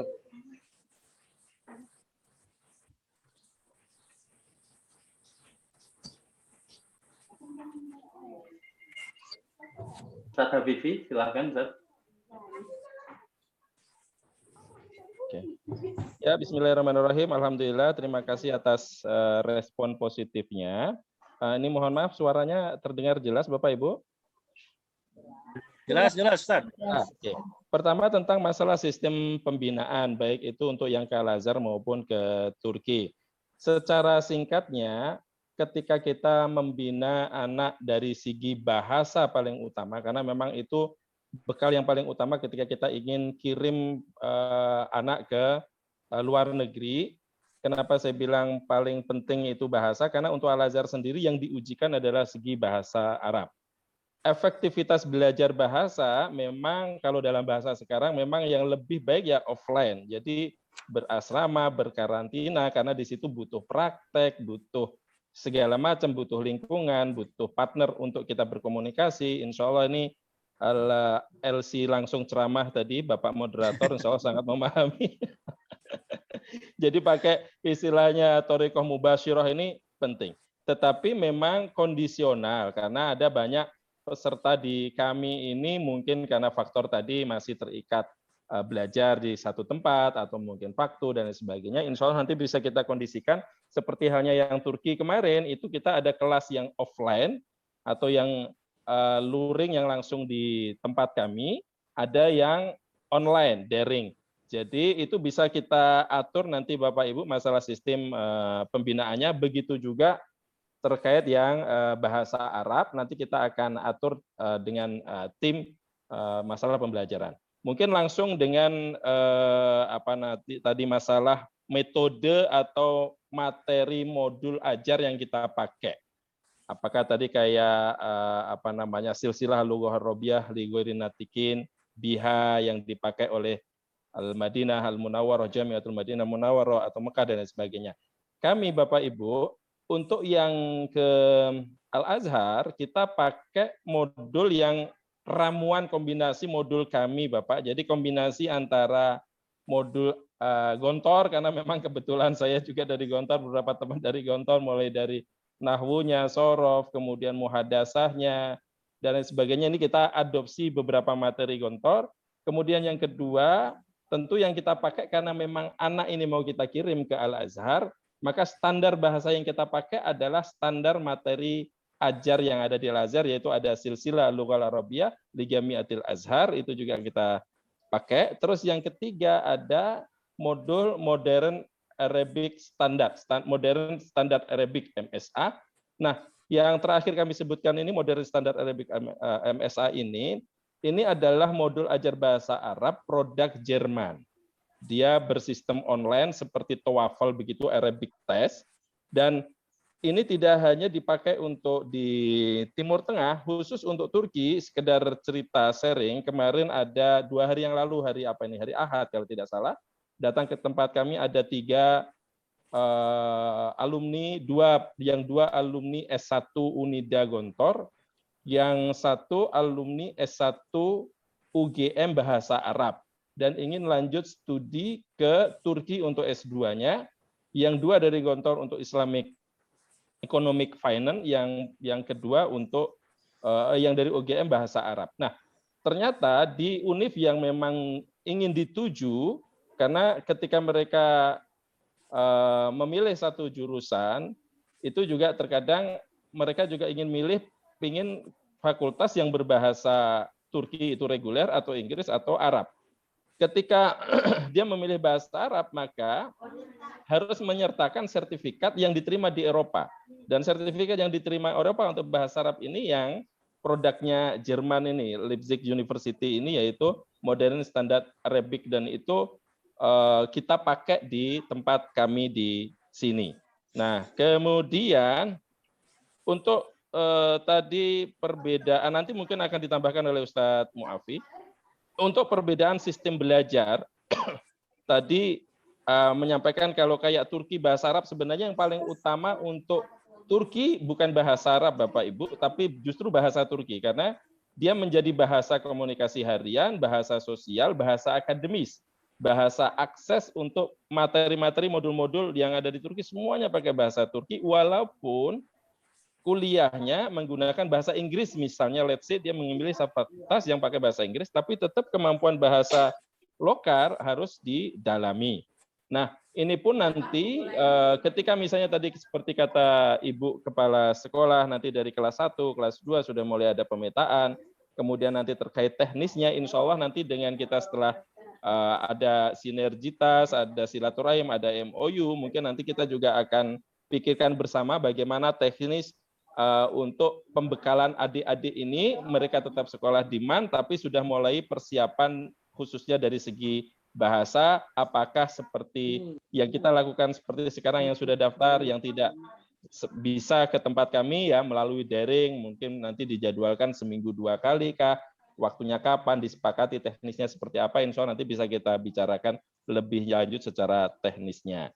Kemudian terkait tadi tingkat kegagalan, ini menarik sekali, biasanya yang ditanya tingkat kesuksesan, ini yang ditanya tingkat kegagalan. Jadi karena memang tadi di awal sudah disampaikan oleh Ustadz Muafi bahwa mungkin agak kalau kita sampaikan pasti diterima untuk ke Turki, kayaknya kok gimana ya, insya Allah pasti diterima. Jadi mungkin 99,99 sekian persen untuk di Turki, insya Allah kita bisa memastikan diterima, karena pertama pertimbangan pilihan universitasnya banyak, dan kebetulan pengalaman kami dari 2020, 2019, 2018, semua yang kita proses daftarkan diterima, hanya ada yang tidak berangkat. Nah, tidak berangkatnya itu bukan berarti karena faktor administrasi pengurusan kami yang kurang, tetapi karena ternyata tidak siap untuk berangkat karena mungkin faktor biaya, atau mungkin karena dia daftar double di lokal dan di Turki. Ketika di Turki diterima, ternyata dia milih lokal dengan berbagai pertimbangan, faktor itu. Jadi kalau untuk ke Turki, insya Allah diterima.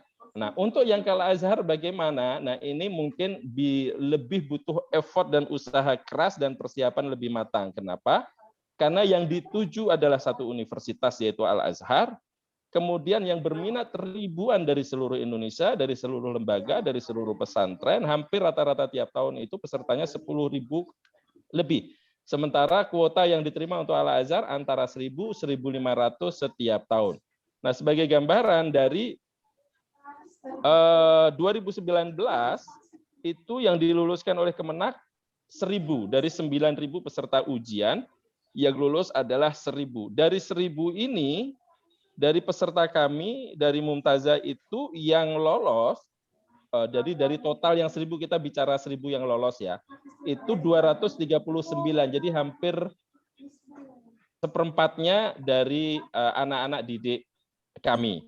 Nah, untuk yang 2020, karena kemarin Kemenak tidak mengadakan seleksi, nah kemudian ada satu jalur yaitu Daurah Lugoh Mesir buka di Indonesia, maka daftar langsung ke situ. 2021 terjadi perubahan kebijakan, Jadi semua disentralkan lagi seperti awalnya, yaitu ujian semua menjadi kewenangan Kemenak RI, mereka yang mengadakan ujian. Nah, dari yang peserta ujian ini, untuk tahap pertama dengan CBT, computer based test, jadi ujiannya melalui komputer pakai laptop, dan karena sekarang juga masih belum berani karena faktor wabah ini, jadi diadakan secara online.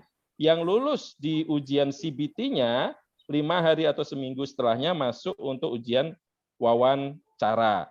Nah, disinilah yang arti penting tadi kami sampaikan bahwa perlu persiapan yang ekstra, pembinaan yang ekstra khususnya di bahasa Arab. Mungkin antum Ustadz ini yang nanti bisa kita komunikasi lebih lanjut Ustadz terkait bagaimana mempersiapkan adik-adik khususon fil mumarosah lughah al-arabiyyah Ustadz. Nah, mungkin itu dari saya. Mohon mungkin ada Ustadz Muafi yang ingin Ustadz Muafi tambahkan. Tafadhol Ustadz Muafi. Ada yang mau disampaikan? Masih di mute. Mohon di unmute. Masih di mute ya.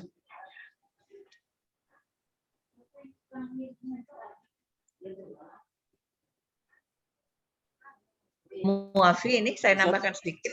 Iya, Bu, silakan, Bu. Jadi terima kasih Ustadz Habibi. Saya menganggap bahwa positiflah Ustadz menerima bahwa nanti akan ada entah lewat daring atau kami datang. Saya tetap saja pengen ke Mumtazah Center nanti, tetap datang silaturahim dengan tim kami. Mungkin kami akan bertanya bagaimana bentuk nanti pendidikannya untuk anak-anak di karantina di situ, di training center, dan untuk kami sendiri, pembekalan untuk anak-anak kami yang di Madrasah Aliyah. Jadi Bapak Ibu wali siswa, itu jangan khawatir, tadi sudah diinfokan 99% kalau ke Turki insya Allah bisa berhasil. Saya mau tanya Ustadz, jadi begitu kami petakan anak-anak, misal dia akan melanjutkan ke Turki, mungkin ada akan mengambil ekonomi bisnis, kedokteran, atau apa begitu. Berarti kami menyerahkan sepenuhnya ke Ustadz, ke Mumtazah Center, di universitas mana mereka akan diterima, begitu kan? Karena mungkin kan kalau misalnya saya lihat tadi mungkin di Istanbul atau Ankara itu kan agak tinggi levelnya misalnya gitu kan. Misal dia tidak diterima di universitas pilihannya, berarti nanti Mumtazah Center akan mencarikan universitas-universitas yang bisa menerima dia berdasarkan kemampuannya dan berdasarkan berkasnya. Apa begitu, Ustadz? Terima kasih. Silakan Ustadz Muafi. Oh iya. Muafi, tafadhol. Terima kasih. Mohon maaf koneksinya kayaknya buruk. Iya benar. Jadi kita kasih 3 pilihan universitas. Misalnya universitas pilihan pertama tidak masuk, maka kita akan kasih opsi universitas pilihan kedua. Tiap calon mahasiswa bisa memilih hingga 5 jurusan. Jadi misalnya dari Fakultas Teknik 2 jurusan, Arsitektur 3 bebas, insya Allah akan kita jamin masuk ke salah satu yang tadi entah dari apa. Jadi insya Allah terima adalah opsi universitas yang kita kasih sebanyak 13 universitas ini dari mulai kelas akan menerima pilihan mahasiswa yang jelas sesuai jurusan. Dan kita tidak akan mengarahkan mahasiswa ke jurusan yang tidak dipilih. Makanya kita kasih 5 pilihan jurusan akan diterima di salah satunya. Ya, sebenarnya isinya sama, cuma biaya semester Universitas Sulaiman Demirel. Tinggal disusun aja gitu, Ustaz. Nanti tinggal dimusyawarahkan, oke langsung. Ya, begitu. Bisa dipahami, bisa jelas suara saya tadi? Jelas. Iya, terima kasih. Ini contoh biaya kuliah di Sulaiman Demirel University. Murah biayanya, Ustaz ya? Iya. Iya, ini murah ini. Komunikasi 1.100.000. Itu per semester ya, Ustaz ya? Benar, per semester. Kalau tiket ke sana gimana, Ustaz?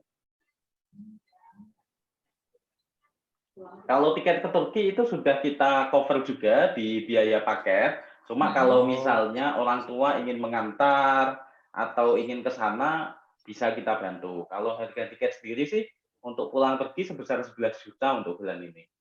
11 juta ya? Iya. Lebih kurang ya? Bulan ini. Oke.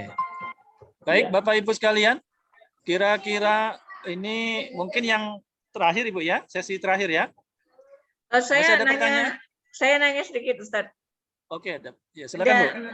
Sekitar kisaran biaya tadi di awal 26 juta misalnya ya diterima itu. Berarti itu sudah mengcover biaya tiket, Ya, kemudian biaya asrama, benar. pengurusan Ya. visa nggak? Bisa atau apa aja Pak Ya. rinciannya itu? Mungkin langsung saja saya coba pasang lagi. Terlihat di sini. Nah, ini.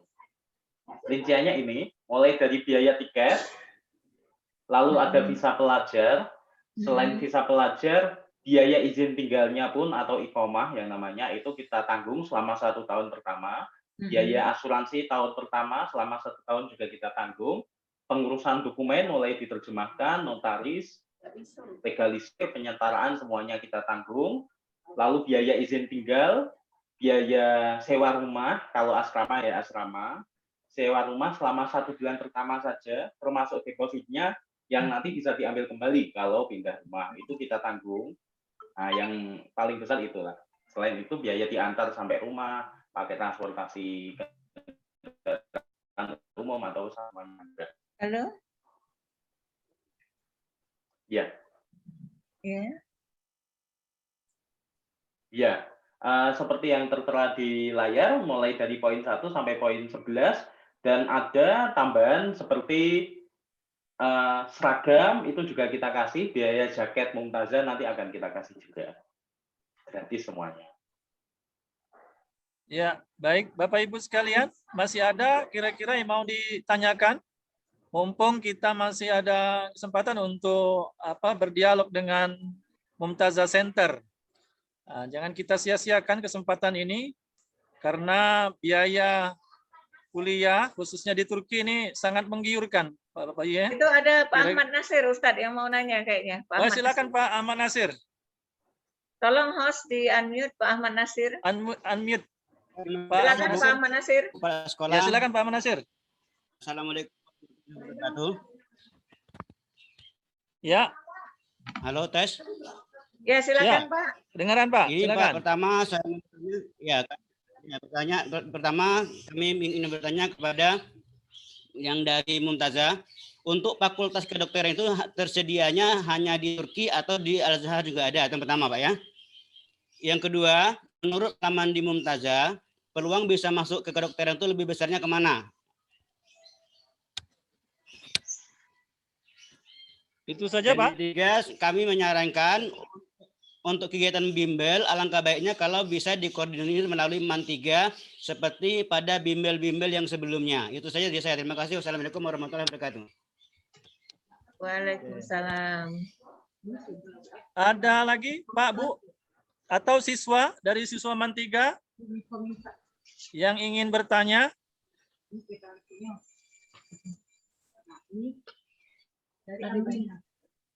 Izin bertanya Pak.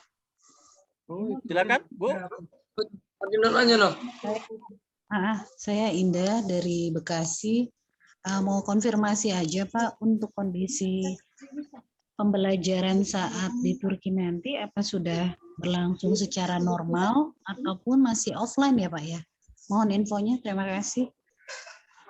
Ya, terima kasih. Berikutnya. Assalamualaikum warahmatullahi wabarakatuh.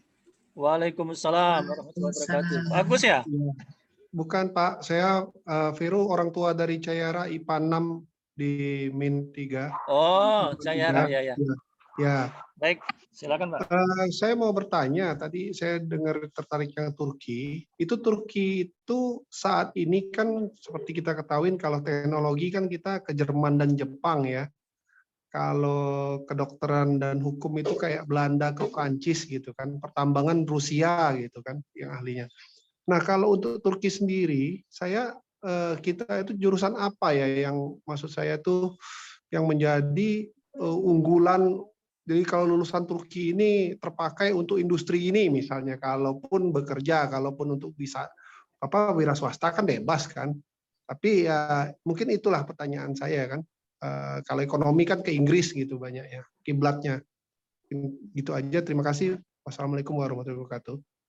Oke. Langsung saja mungkin Ustadz dari pihak Mumtazah Center untuk memberikan jawabannya. Tafadhol Ustadz. Ustadz Ahmad Afifi atau Ustadz Muafi? Ya. Silakan Ustadz Muafi. Iya, saya. Terima kasih untuk pembelajaran di Turki tadi seperti yang ditanyakan. Di Turki menggunakan sistem hybrid untuk tahun semester ini ya. Untuk semester ini sistemnya hybrid, jadi setengah offline, setengah online. Untuk pembelajaran bahasa ada beberapa kampus yang memperlakukan online, ada juga yang memperlakukan offline. Untuk semester ini, untuk rencana semester depan, mulai semester depan atau tahun ajaran baru nanti, banyak yang sudah memperlakukan offline atau di kelas, tapi beberapa masih akan memperlakukan secara hybrid, setengahnya online, setengahnya offline. Terutama untuk kelas-kelas sosial biasanya hybrid, tapi untuk kelas-kelas teknik, pendidikan biasanya offline. Itu yang pertama. Pertanyaan yang selanjutnya yang bisa saya jawab adalah mengenai kiblat ya, kiblat universitas, kiblat pendidikan ini sebenarnya kita terdoktrin bahwa mau belajar ekonomi ya harusnya ke Inggris. Bukan, hanya karena Inggris memiliki satu universitas yang memang bagus dalam ekonomi, dalam hal ini Durham University, tidak lantas Inggris menjadi kiblat ekonomi. Indonesia itu ya jadi kiblat beneran dalam dunia pendidikan. Oleh karena itu bisa kita bilang kalau kita lihat rating secara QS rating atau yang lain, Turki unggul juga dalam bidang pendidikan kedokteran di Ankara misalnya di HCTP, atau Turki unggul dalam bidang teknik terutama teknik pertambangan, teknik perkapalan, teknik elektro ini di Istanbul. Jadi memang kalau kita tanya keunggulan, kita akan lebih bicara universitas di Turki mana sih yang bagus untuk studi ini. Jadi bukan bicara masalah negara. Kalau misalnya mau belajar HI, mau belajar politik, ya pergilah ke Istanbul atau Doğukaygil. Mau belajar manajemen, bisnis, pergilah ke Sakarya misalnya. Jadi memang kita tidak membandingkan antar negara. Turki adalah salah satu opsi untuk belajar di antara negara-negara Eropa lainnya. Kira-kira seperti itu. Mungkin bisa menambahkan Bapak Ibu? Ya, silakan Ustaz. Fadhol Ustaz. Ya. Jadi tadi terkait masalah ini kalau negara ini unggul di ini, negara ini memang betul. Jadi seperti Jerman dia teknologi, Jepang teknologi, dan kami pun menjalin komunikasi dengan beberapa rekan yang ada di negara masing-masing. Dan ternyata memang faktor unggul dan minat saja itu terkadang juga terkendala dengan faktor kemampuan. Karena seperti contoh ke Jepang, memang sangat bagus, dan lain hal saya menjalin komunikasi dengan namanya ACI Kita. Jadi satu lembaga Aku Cinta Indonesia Kita, itu beliau Profesor Dr. Jumiarti kalau tidak salah, kami intens menjalin komunikasi itu. Ternyata untuk bisa masuk ke salah satu universitas Jepang, jadi proses untuk masuknya dulu itu ada persiapan 1 tahun dan biayanya hampir 250 juta. Jadi memang itu yang saya bilang tadi bagus, tapi apakah secara kemampuan kan kita juga butuh mengukur gitu kira-kira. Satu. Walaupun nanti setelah masuk ke satu kampus di Jepang akan banyak sekali kemudahan kalau menurut paparan beliau. Cuma kan untuk di awal kita butuh persiapan yang cukup besar. Kemudian yang kedua seperti Jerman pun sama, kuliah gratis tapi biaya hidup juga tinggi. Terus yang kedua untuk proses menuju masuk ke satu kampus di Jerman untuk kursus kayak bahasa Jerman sendiri di beberapa lembaga di Jakarta, seperti kemarin kebetulan ada salah satu lembaga pendidikan sekolah berasrama boarding school di BSD, itu pas dalam satu forum kami juga MOU seperti begini, ada 3 lembaga, salah satunya Jerman, itu juga memaparkan bahwa untuk pendidikan bahasa Jerman sendiri persiapan masuk ke kampus itu 1 bulan tuition fee untuk kursusnya sendiri 10 juta.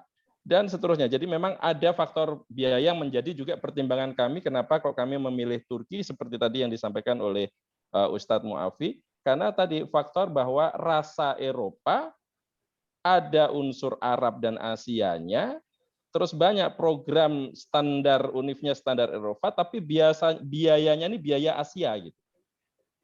Jadi itu yang juga menjadi pertimbangan, salah satu pertimbangan utama, karena apa? Mohon maaf, tidak hanya sekedar masalah negara, ada beberapa anak, misalnya ketika daftar, pinginnya itu, saya pingin univ yang bagus-bagus. Jadi misalnya di kota-kota besar seperti Istanbul, Ankara, Sakarya, tetapi setelah tanya tentang biaya hidup yang sedikit lebih tinggi, sewa rumah sedikit lebih tinggi, biaya tomer atau kursus bahasa Turki di sana sedikit lebih tinggi di yang lain, terus menjadi pertimbangan lagi.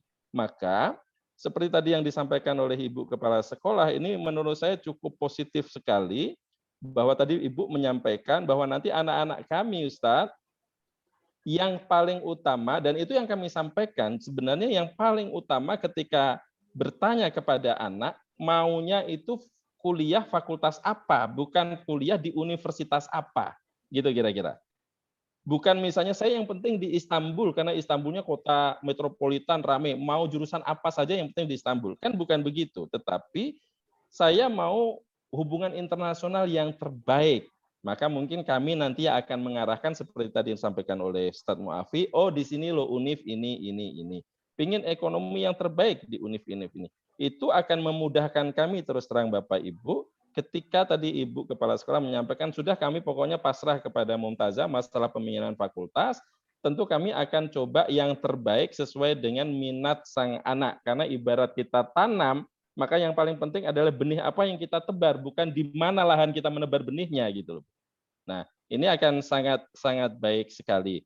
Kemudian tadi yang mungkin belum dijawab oleh Ustadz Muafi tentang kedokteran. Nah, kedokteran tadi di Mesir atau di Turki mana yang terbaik?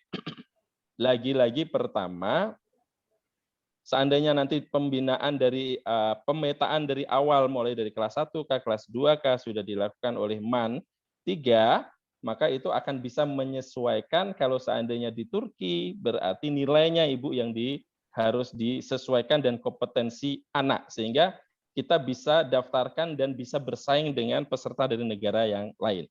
Kemudian kalau di Al-Azhar, kami setiap kali ada yang konsultasi, selalu kami sarankan begini, Al-Azhar itu kiblat ilmu keislaman. Karena para masayikhnya apa segala macam ada di sana, sumbernya ada di sana. Maka disebut Ka'batul Qusot kalau Al-Azhar ini. Nah, ilmu umum yang lain ada atau tidak? Ada. Mau dari teknik, psikologi, pendidikan masuk kategori umum, bahkan kedokteran ada, dan bisa juga orang asing masuk. Cuma pertimbangannya lagi adalah biaya. Jadi kalau yang ilmu umum di Al-Azhar itu, kalau tadi yang Islam tadi, gratis Al-Azhar berikan beasiswa ke seluruh mahasiswanya lokal maupun luar negeri, sampai S3 gratis. Tetapi kalau yang umum, itu biaya per tahun rata-ratanya 2.000 pound sterling. Mereka pakai standar pound sterling, bukan lagi dolar. Jadi dalam 1 tahun itu bisa biaya kuliahnya untuk fakultas umum bisa hampir, berapa itu kalau 2.000 Ustaz? Mungkin 30, 40, hampir 40 juta berarti setahun. Itu pertama secara biaya. Yang kedua, tingkat kesulitan. Jadi kalau anak mau mentarget kedokteran, mohon maaf, kedokteran misalnya kuliah di Indonesia saja, itu butuh effort, penguasaan tentang materinya, kemampuan EQ-nya. Nah ini kalau dia di Al-Azhar, ini kenapa saya sampaikan, karena kita juga punya anak-anak kita yang di Al-Azhar, ketika saya tanya hal yang sama pertanyaannya tadi, mereka menyarankan banyak yang keberatan Ustaz ketika di Al-Azhar ngambil kedokteran, karena dia berarti harus betul-betul hebat di bahasa tadi, bahasa ilmunya, bahasa Inggrisnya, dan bahasa Arabnya. Dan itu betul-betul anak yang betul-betul khusus yang bisa itu. Nah, sehingga mungkin kalau konsultnya ke kami, maka kami akan lebih mengarahkan, kalau mau fakultas keilmuan, keislaman, ilahiyah, dan seterusnya, kita arahkan mending ke Al-Azhar karena sumber-sumbernya ada di sana. Kalau fakultas umum yang terjangkau secara biayanya, fasilitas sarana prasarana sangat memadai, kualitasnya juga bisa bersaing secara dunia, ya ke Turki dengan semua pilihan fakultas tersedia di Turki. Mungkin itu Ustaz, ada yang belum terjawab dari pertanyaan? Oke. Baik Ustaz, mungkin ada satu pertanyaan yang mungkin dikonfirmasi ke Ibu Kepala dari Pak Nasir tentang bagaimana kalau bimbelnya itu dikoordinir oleh Mantiga gitu, bimbel untuk studi ke luar negeri tadi. Silakan Bu. Ya, terima kasih Pak Nasir. Nanti kita akan programkan. Jadi anak Pak Nasir itu di jurusan apa? Keagamaan atau jurusan IPA IPS? Kelas 1, baru kelas 10. IPA ya, IPA. Jadi kalau dia IPA, mungkin dia nanti bagusnya ke Turki, Pak, pilihannya. Nanti Pak Nasir silahkan tanya, anak Pak Nasir mau di apa? Manajemen, ekonomi, kedokteran, atau apa? Jadi nanti saya akan bersinergi lagi dengan Pak Ahmad Hafifi, di mana bisa memberi mungkin pelajaran dasar-dasar bahasa Turki untuk yang kelas Turki. Itu mungkin dengan online. Nah, nanti kita koordinir untuk bimbelnya. Untuk bimbel. Jadi kalau anak itu sudah terkhusus, oh kami akan melanjutkan ke Turki. Nah, kami akan memberi penguatan di bahasa Turkinya. Karena untuk Pak Ahmad ketahui bahwa kalau untuk bahasa Arab itu memang sudah ada di Madrasah Aliyah Diman ini diajarkan sudah bahasa Arab. Tapi bahasa Turki belum ada. Jadi di situ nanti kalau misalnya anak Bapak itu di IPA, IPS, saya menyarankan dia larinya ke Turki. Jadi dia bisa memilih yang jurusan yang umum ya. Tapi kalau ada kita yang anak keagamaan bagusnya ke Mesir. Jangan takut Pak, nanti anak Bapak itu bareng anak saya kali ya. Anak saya kirim juga ke Turki gitu. Sebenarnya ini jawaban Allah atas doa-doa saya karena Amin. Iya, anak saya itu maunya Ustadz, dia keluar, kalau nggak ke Belanda, ke Singapura, apa ke Eropa gitu ya. Tapi saya keberatan karena budaya. Alhamdulillah begitu ini saya terbuka ke Turki aja ini kan. Memang saya sudah mencari-cari jalurnya itu sudah lama untuk ke Turki dan ke Mesir ini. Alhamdulillah, qadratullah Allah mempertemukan saya dengan Mumtazah. Terima kasih Ustadz. Ya. Satu lagi untuk Ustadz Muafi mungkin belum terjawab ini tentang peluangnya Ustadz di antara Turki dengan Al-Azhar itu kira-kira kemana yang lebih besar peluang kita untuk kuliah ini? Apakah ke Turki atau ke Al-Azhar? Itu dari pertanyaan dari Pak Nasir tadi. Tafadhal Ustadz Muafi. Masih belum di mute. Sinyalnya kayaknya dari Ustadz. Sinyal kayaknya ya. Atau langsung antum aja Ustadz. Hafifi, ya, mungkin. Kalau secara peluang, ya pastinya ke Turki Ustadz. Artinya peluang masuknya ke Turki. Kenapa? Karena tadi pilihan universitasnya banyak sekali. Ada 13, mungkin tahun depan kita nambah. Karena hampir setiap tahun kita nambah. Kemarin belum ada RCS, sekarang kita sudah nambah RCS. Kemudian ada nambah Erbakan, Esmetin Erbakan, yang tahun kemarin kita belum. Karena memang ya itu tadi, Turki ini alhamdulillah beberapa tahun terakhir ini betul-betul membuka diri dan mempermudah khususnya untuk kita-kita negara Islam itu. Wallahu alam ini apa euforia Erdogan ini dahsyat ini.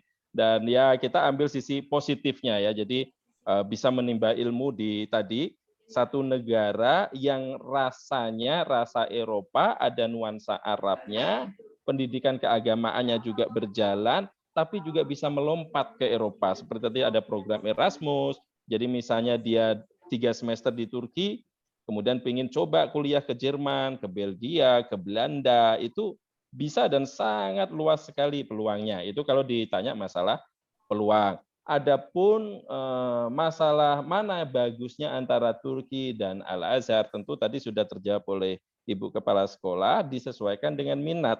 Kalau memang minatnya mau fakultas keagamaan, berarti dia harus sadar diri bahwa sumber ilmu-ilmu agama ya bahasa Arab, kuasai bahasa Arabnya, dan di Al-Azhar yang terbaik. Tetapi kalau yang umum, ini kami terus terang saja, bukan masalah mau ibarat apa ya, jualan gitu, tidak. Tapi kalau yang umum ya di Turki yang terbaik, karena secara fasilitas, teknologi, dan lain sebagainya mereka cukup memadai, dengan catatan paling utama biaya hidup terjangkau, biaya kuliah murah, bahkan lebih murah dari kita sendiri. Mungkin itu saja, Ustaz. Ya, makasih Ustaz. Intinya Ustaz, baik di Turki maupun di Mesir itu kan sama-sama negeri Islam, ya. Jadi kalau sama-sama negeri Islam, mudah-mudahan kita lebih mudah untuk pelaksanaan syariat Islam, atau mungkin kalaupun dalam hal mengkonsumsi makanan itu mungkin lebih mudah dibandingkan di negara-negara Eropa yang lain, Ustaz ya. Iya, tafadhol. Berikutnya masih ada kira-kira Bapak Ibu sekalian, kalau masih ada silakan disampaikan. Pak, boleh nanya Pak? Oke, silakan. Dari siapa? Dari Rifki, dari kelas 11 IPA 9. Oh ya. Siswa ya? Silakan Ya. Nak, silakan. Ya, silakan Rifki. Oke, Assalamualaikum warahmatullahi wabarakatuh. Waalaikumsalam. Waalaikumsalam. Ini sebenarnya pertanyaan umum, Pak ya.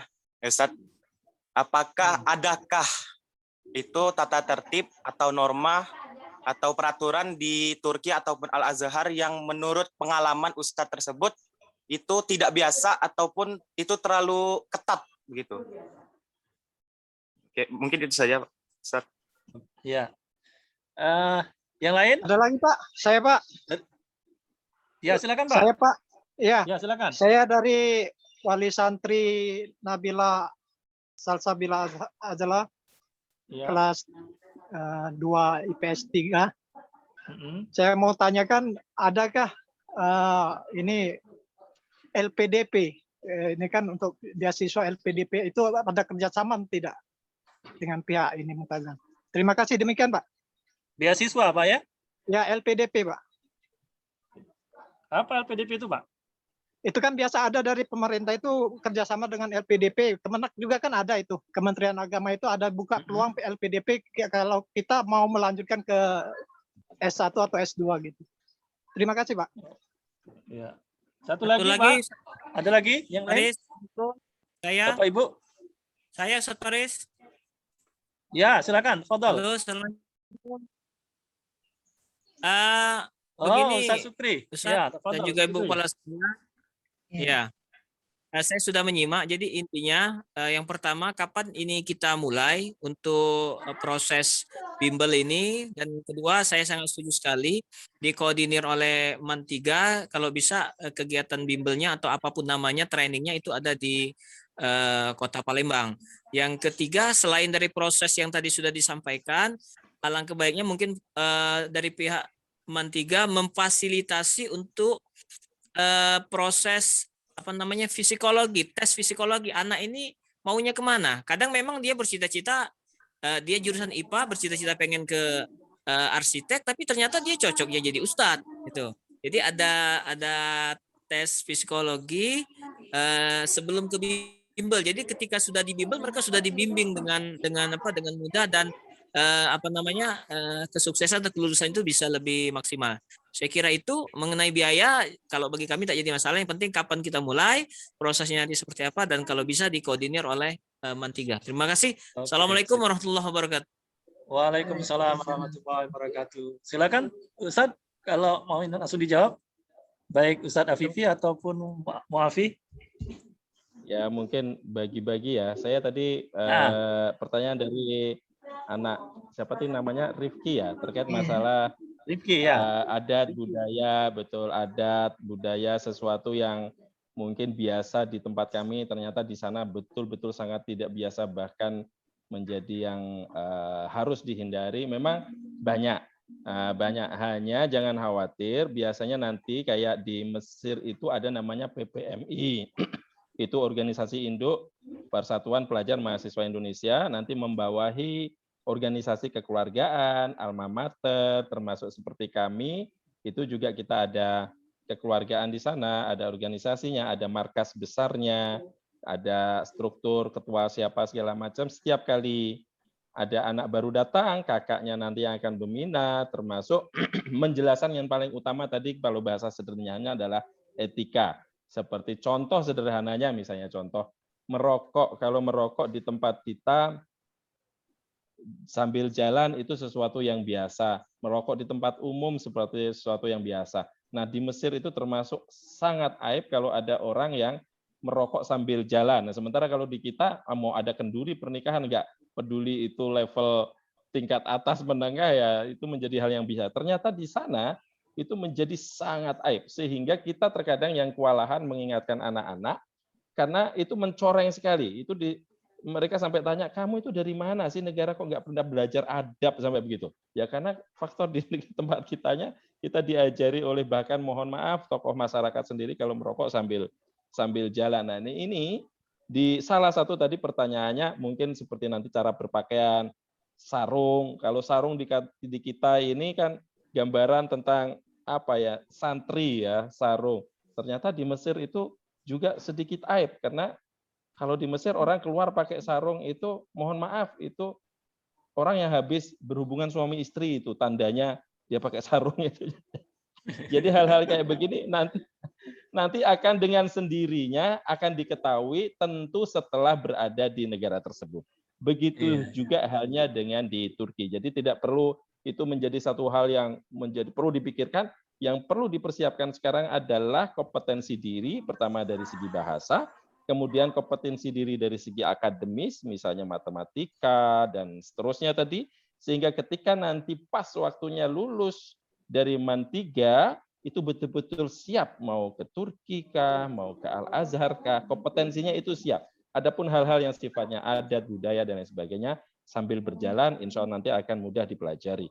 Kemudian tentang LPDP dan tes psikologi, tadi kalau tes psikologi sepertinya lebih kepada saran dan anjuran kepada MAN 3. Untuk LPDP mungkin bisa dibantu jawab Ustadz Muafi. Iya, terima kasih. Untuk LPDP setahu saya hanya berlaku untuk pendidikan master dan doktoral, yaitu untuk studi S2 dan S3. Untuk S1 tidak ada program LPDP.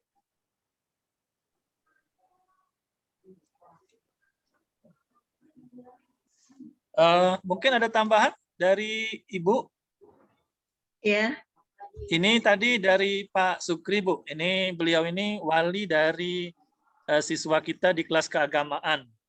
Oh iya. Jadi ya maksud beliau ini kira-kira nanti kita harus mempersiapkan diri kita khususnya dari MAN 3 dan beliau ini insya Allah siap untuk support dana dan sebagainya kalau memang dibutuhkan, gitu kan? Iya. Ya benar ya Pak Sukri ya, begitu ya? Iya. Ya. Yang penting kita bagaimana kita bergeraknya ke depan untuk pelaksanaan studi ke luar negeri ini. Ya. Terima kasih Ustadz. Begini jadi Ustadz Supri, ini secepatnya akan kita realisasikan, tapi kita nunggu anak-anak dulu naik ke kelas berikutnya. Misal kelas 10 ke kelas 11, 11 ke 12. Karena ini sudah di akhir. Bulan depan itu sudah anak-anak itu sudah ujian madrasah kan. Nah, jadi ujian akhir madrasah sampai anak-anak naik dulu baru kita petakan kelasnya, kita rombak lagi. Jadi berdasarkan minat anak-anak masing-masing. Itu saja dulu. Oke. Ada lagi Ustadz yang dari yang ditanyakan yang belum saya jawab? Yang nanya LPDP tadi ya Pak, sebelum LPDP ada yang ditanya. LPDP tadi sudah Pak Oh ya. Ustadz Muafi tadi. Ya. Oke.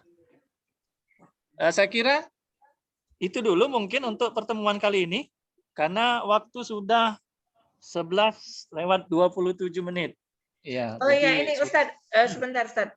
Info ini ada dari ini Ibu Alivia Putri itu siswa ya.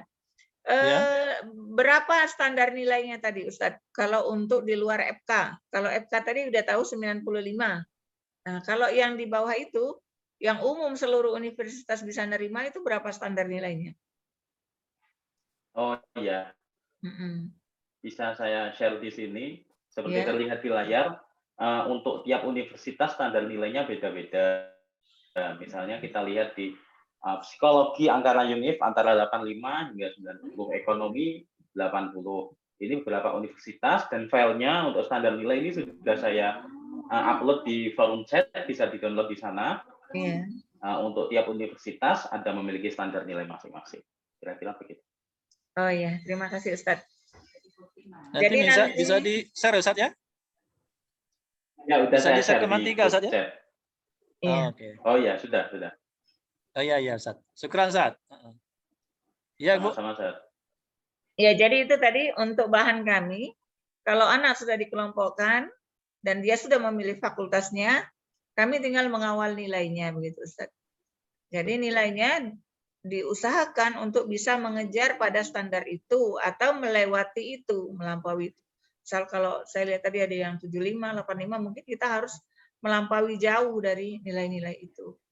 Setelah anak fix kami kelompokkan dan dia memilih, kemudian wali murid sudah kami panggil untuk menandatangani sejenis fakta integritas lah begitu ya, tanggung jawab bahwa dia memang anaknya itu akan disupport untuk itu, dan bertanggung jawab juga bahwa nanti kalau sudah dipilih dan sudah dilatih itu orang tuanya akan all out membantu ya, baik dari materi atau dari yang lainnya. Itu aja Ustaz, silakan ditutup kalau memang ini. Ya. Oke, saya kira itu saja untuk pertemuan kita pada hari ini, diskusi kita. Mudah-mudahan ini ada manfaatnya bagi kita semua. Dan Amin. tentunya kita dari pihak Mantiga juga selalu ingin mensupport siswa-siswa Mantiga untuk bisa melanjutkan ke studinya, bukan hanya di dalam negeri, tetapi juga ke luar negeri, khususnya tadi seperti yang sudah dipaparkan, bisa melanjutkan ke universitas-universitas di Turki maupun ke Al-Azhar Mesir. Mudah-mudahan, insya Allah. Kami ucapkan terima kasih kepada Kanwil Kementerian Agama Provinsi Sumatera Selatan.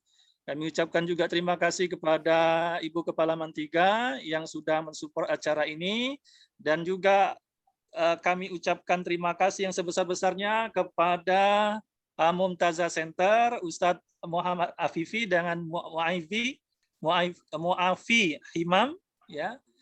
Jazakumullah khairan kasiran. Insya Allah kita bisa lanjutkan silaturahim kita pada pertemuan-pertemuan berikutnya, insya Allah. Amin. Mari kita tutup diskusi kita pada hari ini dengan sama-sama melafazkan alhamdulillah, alhamdulillahirabbil alamin.